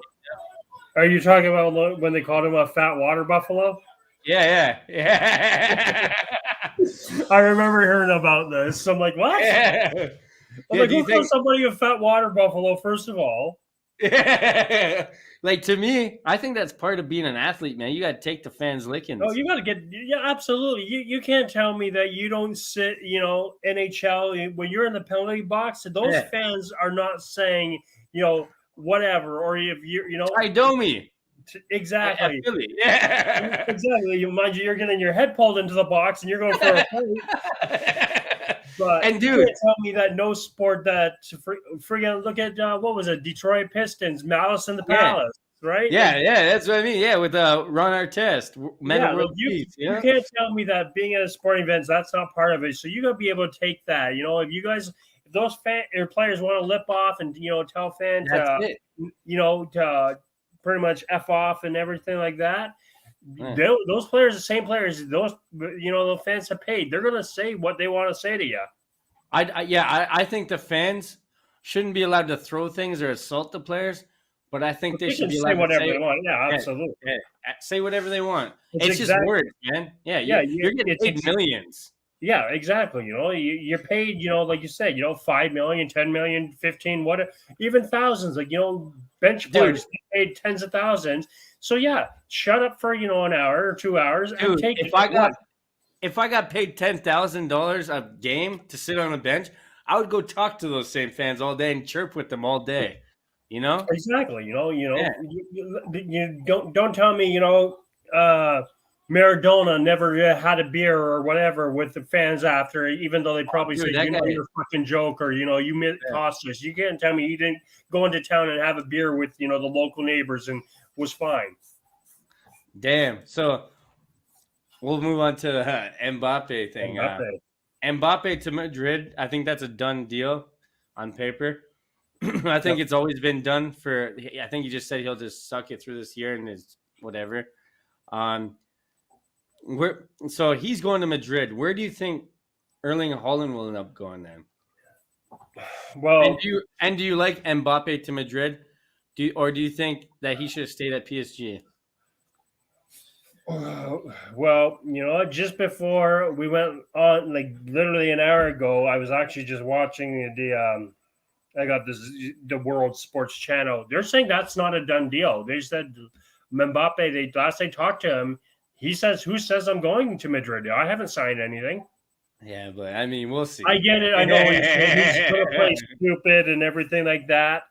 But just say for shits and giggles, if he doesn't sign, say by the end of this season, I don't think he signs at all. Like, I don't think it comes to when the summer window opens. If he hasn't signed within that first week, I don't think he's going. Damn it. Yeah, I could see him basically playing this out. Like you said, I'll suck it up and play for PSG for the next couple of months. Well, let's just say this: who gives me the most? What happens if PSG wins its Champions League? Well, that's what I mean. Like, he very well could say, "Screw you, Madrid. I'm staying where where I've won a championship." Yeah, we want to win again next year. So that's why I'm like, I think that's what he's playing by that comment of he wants to see, if I wait this out, how well does PSG do right now, and if they tank, then yeah, for sure. Then, like you said, he could very well in another month say, okay, yeah, for sure, I'm going to Madrid. But like your question, other question, you said, where does Haaland end up? I would obviously, you and me both would love to see him in Arsenal. Do I see that happening? No. Yeah. Unless Odegaard really pulls strings and says we need to spend, the money and get him. Dude, that's a big rumor though. That's a big rumor that they've always wanted. They've came out and said this. We want to play somewhere together, and now that they're, I just don't see Arteta and Ronke being the people that get that deal done. I don't think that. I don't know. I don't see. Them wanting to pay that much. They're willing to pay $75 million for some bum. I don't think they want to hit the $100 million. No, I don't think so. I think they're, even though it benefit, if we got Haaland, that's a game changer. Absolutely, it is. Yeah. And that's if we had him, and let's say we signed another semi good midfielder, we're in contention for a championship all of a sudden. Oh, absolutely. Even if we kept Lacazette, which we plan on doing, let's just say Lacazette, Haaland and Odegaard, like you said, we'd be set. Yeah, and it would be crazy, you know. And Well, imagine that like was stack Saka, on it. yeah, and Neil Smith Rowe, Martinelli. Damn, we're stacked. Exactly. Look out, Chelsea. Yeah, look at Chelsea. We're coming for you, big blue boys. We're gonna stink up your fink. No, but so I want to show you this. Actually, I don't know if you've seen this, but I'm gonna show you this. So I'm gonna share the screen again, and this is kind of cool. This one. So this is a Leicester fan invading the pitch at the game today. Yeah, I was going to say because Nottingham won this, didn't they? Okay, watch this. So goal celebration. The fan is punching him. Yep, just runs right in there. Look at him. Good. Oh damn. What do you think of that? Do you think? Okay, we were just saying they get paid a lot of money. The abuse is cool with verbally, but this guy should be banned. Oh, absolutely, and he will get banned. He will get banned. He has to be banned. I say this is an assault charge, man. This isn't. Oh, dude, absolutely. Yeah. He came up there, like chased down the players basically unprovoked, and just started throwing haymakers at them. Like, yeah, that's jail time, brother. Like, I don't get why fans think that they can just jump the barriers or whatever and just act like an idiot. That's a rat goof move. Like, you know, yes, you paid your money, you know, £50, £100, whatever the hell it is in England, and you know all that, or you know any sport, you know, like you said, you bring up the whole Ty Domi thing. You know, yes, you had 2 or 3 beers, doesn't mean you can get into the box and start chirping off because you're going to get your face punched in. You know. Yeah, dude, I've never been to a game and wanted to fight a player. One of the athletes. Yeah, it's like, dude, when I see them, I'm like, I don't care what team they're on. If I see one of them, I'm in awe. I'm like, I'm a fan. I'm like, oh, you guys are great. Like, because it's something like I wish I could have done, like be an athlete, you know? So it's like when you see a fan, you got to have respect for them, you know? It just, to me, when people lose the respect, it's just absolutely nuts, man. I don't know. I don't agree with that kind of stuff. No, absolutely not. That's why it drives me up the wall as well. Like, you see these, you know, watching even CFL and fans, even for, you know, shits and giggles, you know, they're drunk and they jump over and they go streaking or running down the field. I'm like, why? Like, what purpose is this serving? Like, are you that bored? Because, like you said, you know, now you're just going to get banned. Dude, the only thing I could see is like someone like when Ronaldo gets pitch invaders and they hug him and they cry because it's Ronaldo and he like embraces them. I can see something like that where it's like harmless, but like being an idiot, come on, because you had too many beers, come on. Get out of here. But on to the next one. Is Grealish a bigger flop than Nicolas Pepe? Yes. 100%. Absolutely. He was one of the best midfielders, so they say, in the league before he went to City. And now what's he doing? What's he doing? But same with Pepe. But this guy was 100 mil and Pepe was 72. I mean, Pepe at least produced for us for a bit. Yeah. Well, so, he doesn't get a fair shake. That's my opinion. And now he doesn't. No, absolutely. So I think I give it what he's still got another year with us, or is he done after this season? No, he's not done that. He's still with us. So let's say we get rid of Arteta. And whoever we bring on, if we play him and, you know, he can get back, you know, I'd be happy getting 5 to 10 goals from him next season if he chooses to bleed with us. Oh, dude, yeah, I think if he played more, he'd score more than all our forwards. Exactly. So I'd be happy with that. I think we then obviously take him off the list because I don't classify him as a flop just yet because I think, like you said, it's a manager thing. It's more than him not getting a chance to play. But as far as Grealish goes, you know, you got every opportunity given to you. Like you said, where are you now? And he never switched leagues. Like Pepe came from the French league, which is different. And this guy was in the same league, so he has no excuse to be a flop. No, exactly. Moving on, Liverpool looking to sell Bobby Firmino because they got Luis Diaz from Colombia. Right. Do you think Now, this guy, as an Arsenal guy, would you pick up Firmino? For the right amount of money, yeah. I think I I don't would. want to overspend, but yeah, I could see us grabbing him. That'd be nice to get him. He's better than what we have as a striker for sure. But and that's what I mean. Like, I think it If we depends got- on if we got Lewin and Firmino. well, and it goes to I think for us to get Firmino, I think it depends on who are we targeting. Is our money going to be our option 2 and 3, like you said, which is Calvert, Lewin, and Isaac. If that's where we're set on, then yeah, I don't see us touching Firmino. But if we pick up Firmino, and let's say we get him for a decent amount, let's say we get him for, I don't know, just say 50 million, let's say, for a season or two. That still leaves us with room to go after the big fish, which would be, like you said, a Haaland possibly if he's available. Or let's just say Mbappe. Yeah. If we got rid of Lacazette and Kedia and we brought in Bobby Firmino and Haaland, I'm a happy guy. That'd be crazy. That's crazy talk. But we'll move on to the most deserving franchise in sports of a championship. Most deserving franchise in any sports of a championship. As much as I hate them, I got to say the Cleveland Browns. Yeah, I'm with you there.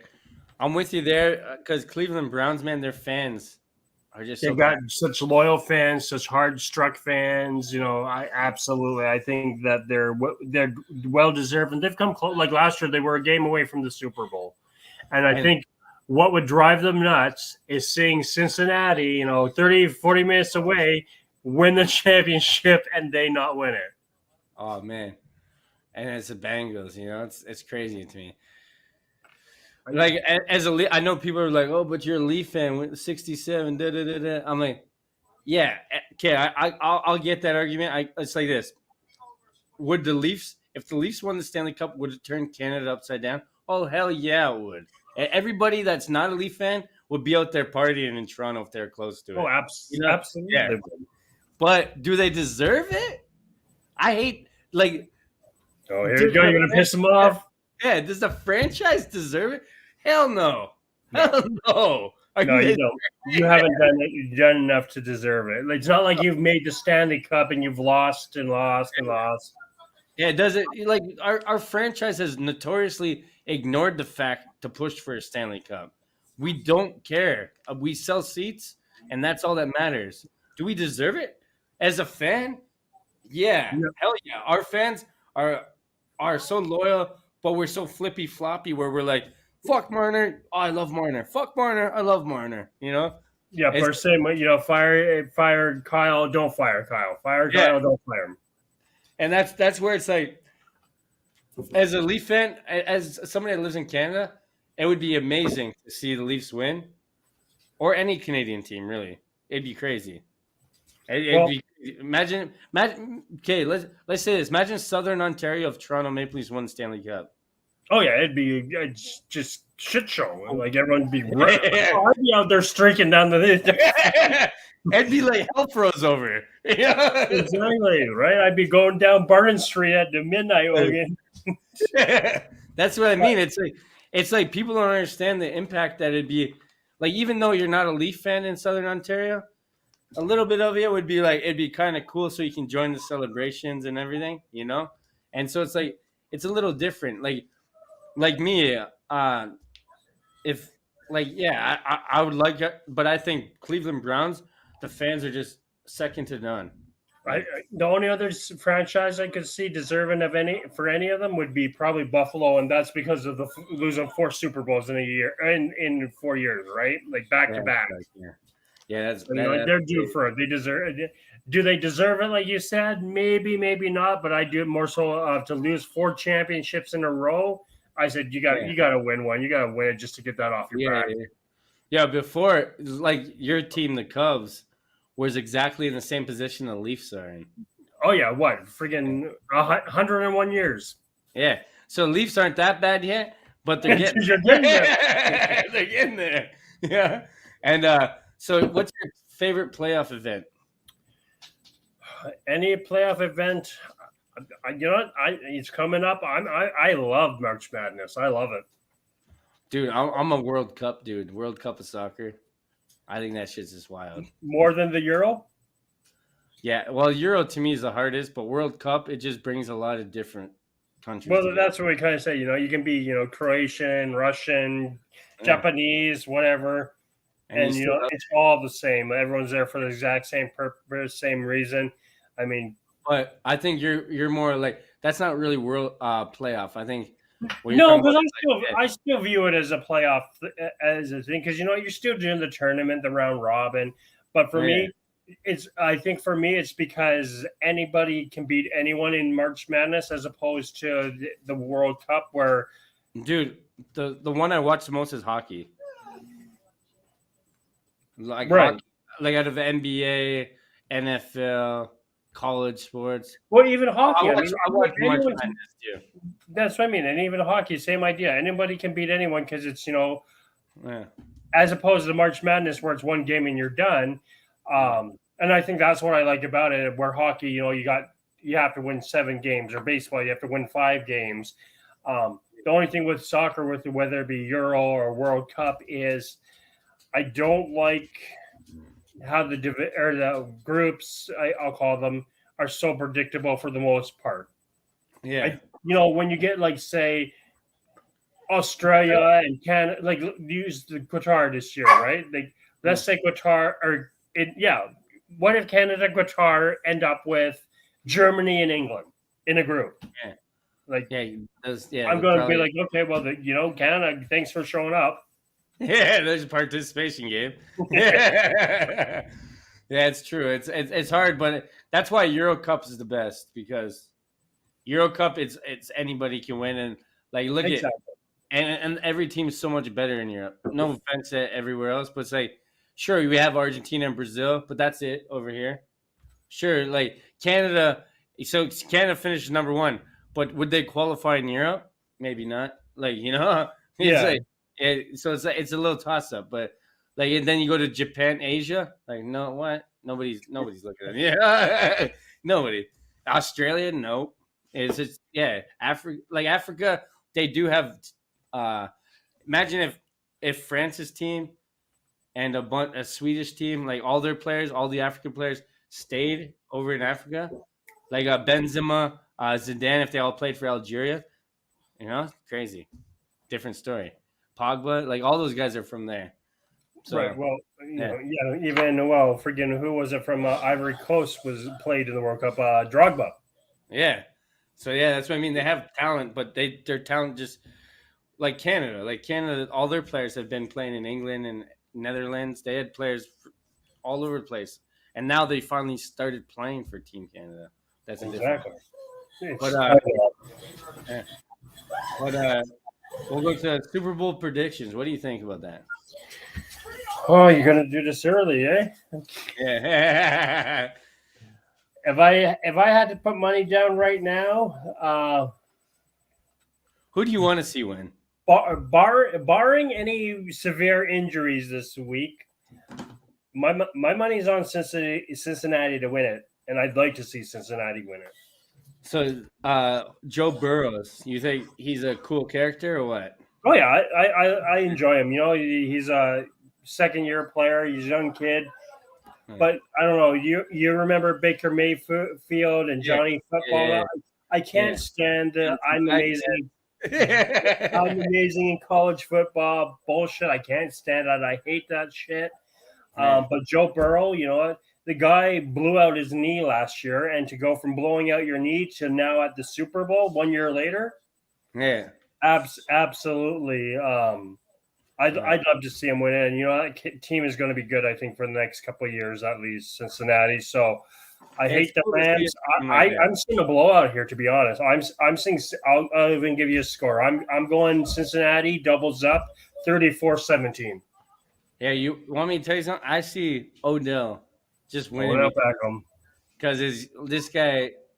I think he just has this. He's just gonna. It's either he's gonna have really bad luck for the rest of his career, or he's just gonna be always playing for like some sort of championship team. Or he could be like the curse. Like how there's always a good player that like Russell Westbrook, for instance. He goes to all these super teams and then they become shitty. It's like Right. Yeah. Exactly. Wherever you go, it's the same with who was it that the hockey player? Remember, he went to like 3 teams in the Stanley Cup, and he was always on the losing end of each one. Yeah, probably Joe Thornton too. Like I'm just like no, Yeah. How about this? So you touched up on this earlier in this week. Jeff Garcia comments. You remember them? I remember this.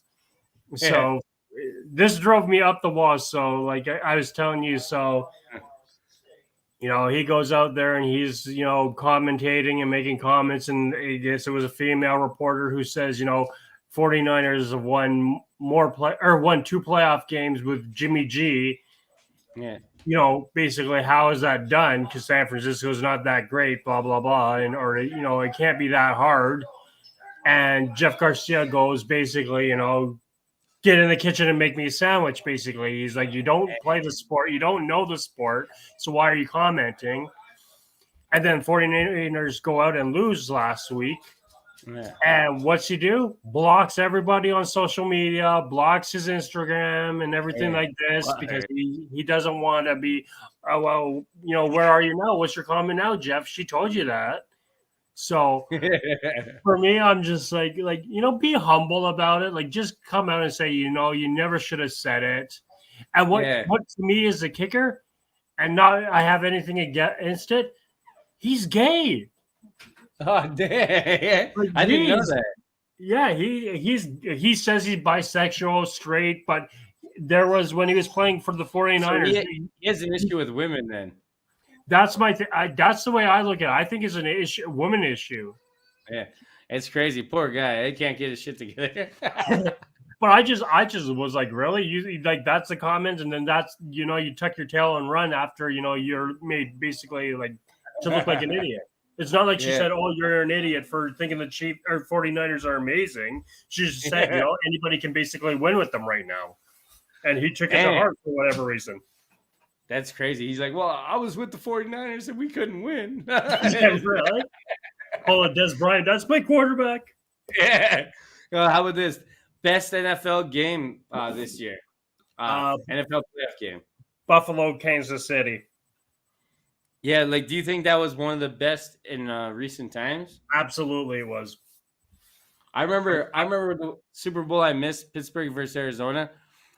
When we missed that, everybody saying that was at the time was the best Super Bowl they ever witnessed. It was very good the last to have Arizona go ahead because Arizona was a huge underdog, and they scored a touchdown with like a minute left, and then Pittsburgh goes down and throws I think it was Santonio Holmes caught it with like 14 seconds of tiptoe in the end zone, right? Yeah, I thought it was that Polamalu guy that made the big play.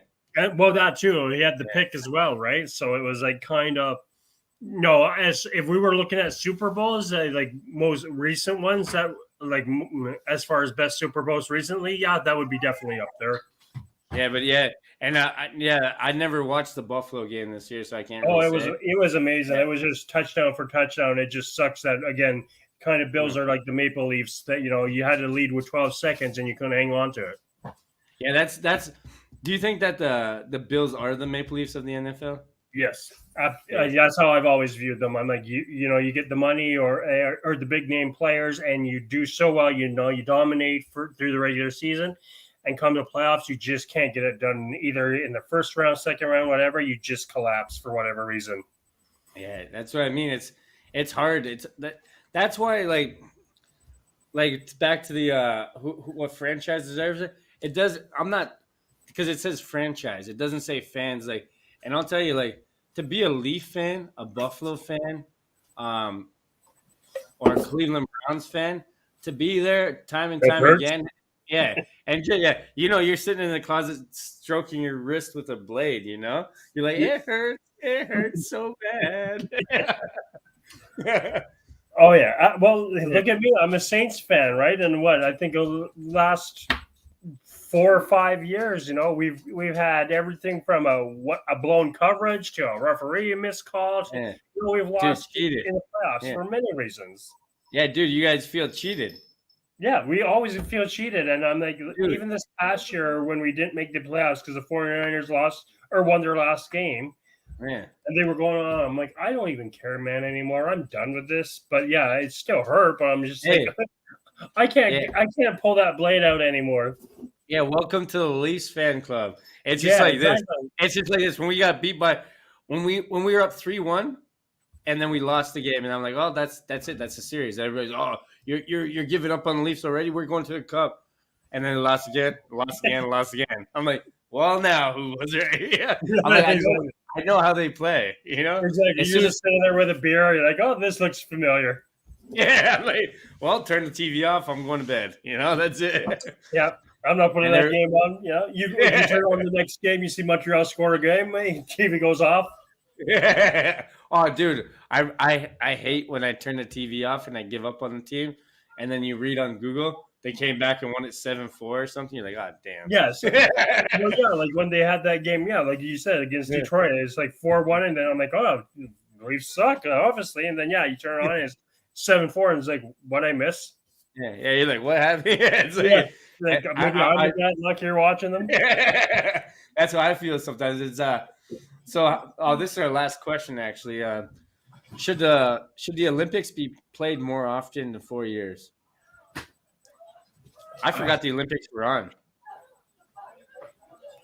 As far as the Olympics go, every 4 years, I think it's enough. I think they're played too often as it is. Yeah, I don't think no one cares about the Olympics anymore. Not really, no. Like, dude, I know you do. I know you today. Well, I know they do like that. It's every 4 years, but it's really not because, like, right now it's the Olympics, right? Like the Winter Olympics. What are you choking your chicken? Yeah, really.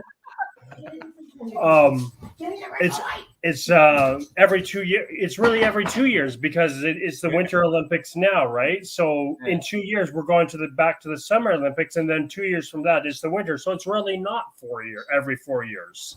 Yeah. So to me, it's every 2 years. Just like you said, the Olympics were this year. Because it's just, to me, it's like every 2 years there's some sort of Olympic, whether it be summer, winter. It drives me up the wall. I think it's too much. It should be like every 5 years or every 6 years because you know what? You'll remember the swimmer, Michael Phelps, right? Yeah. What do you think about he this? Just dominated. So why do I watch it? What do you think about this? If they did it every 4 years, but they combined summer and winter. Well, that's what I was going to say to you. If you did it every 4 years and you did both summer and winter in that same year, I think it'd be better. Yeah, I think it'd be better, and it'd be the whole year you get to watch something. Well, yeah, because you get that. Like I said to you, just after the Stanley Cup, the only thing going on really is baseball or CFL. You know. And MLS now. Well, yeah. When was the last time Toronto was relevant in that? It's like yeah, exactly. I don't know, but I think that's it for today. Huh? It was a short one. I think this. We went 20 minutes less. Yeah, I think this is perfect time though. 2 hours is perfect to cover everything. Oh yeah, for sure. Yeah. And that's it. So I don't know. Thanks for watching, everybody. And we're going to leave you with the outro here. Well, it's the outro. Hey, and here it is, boys.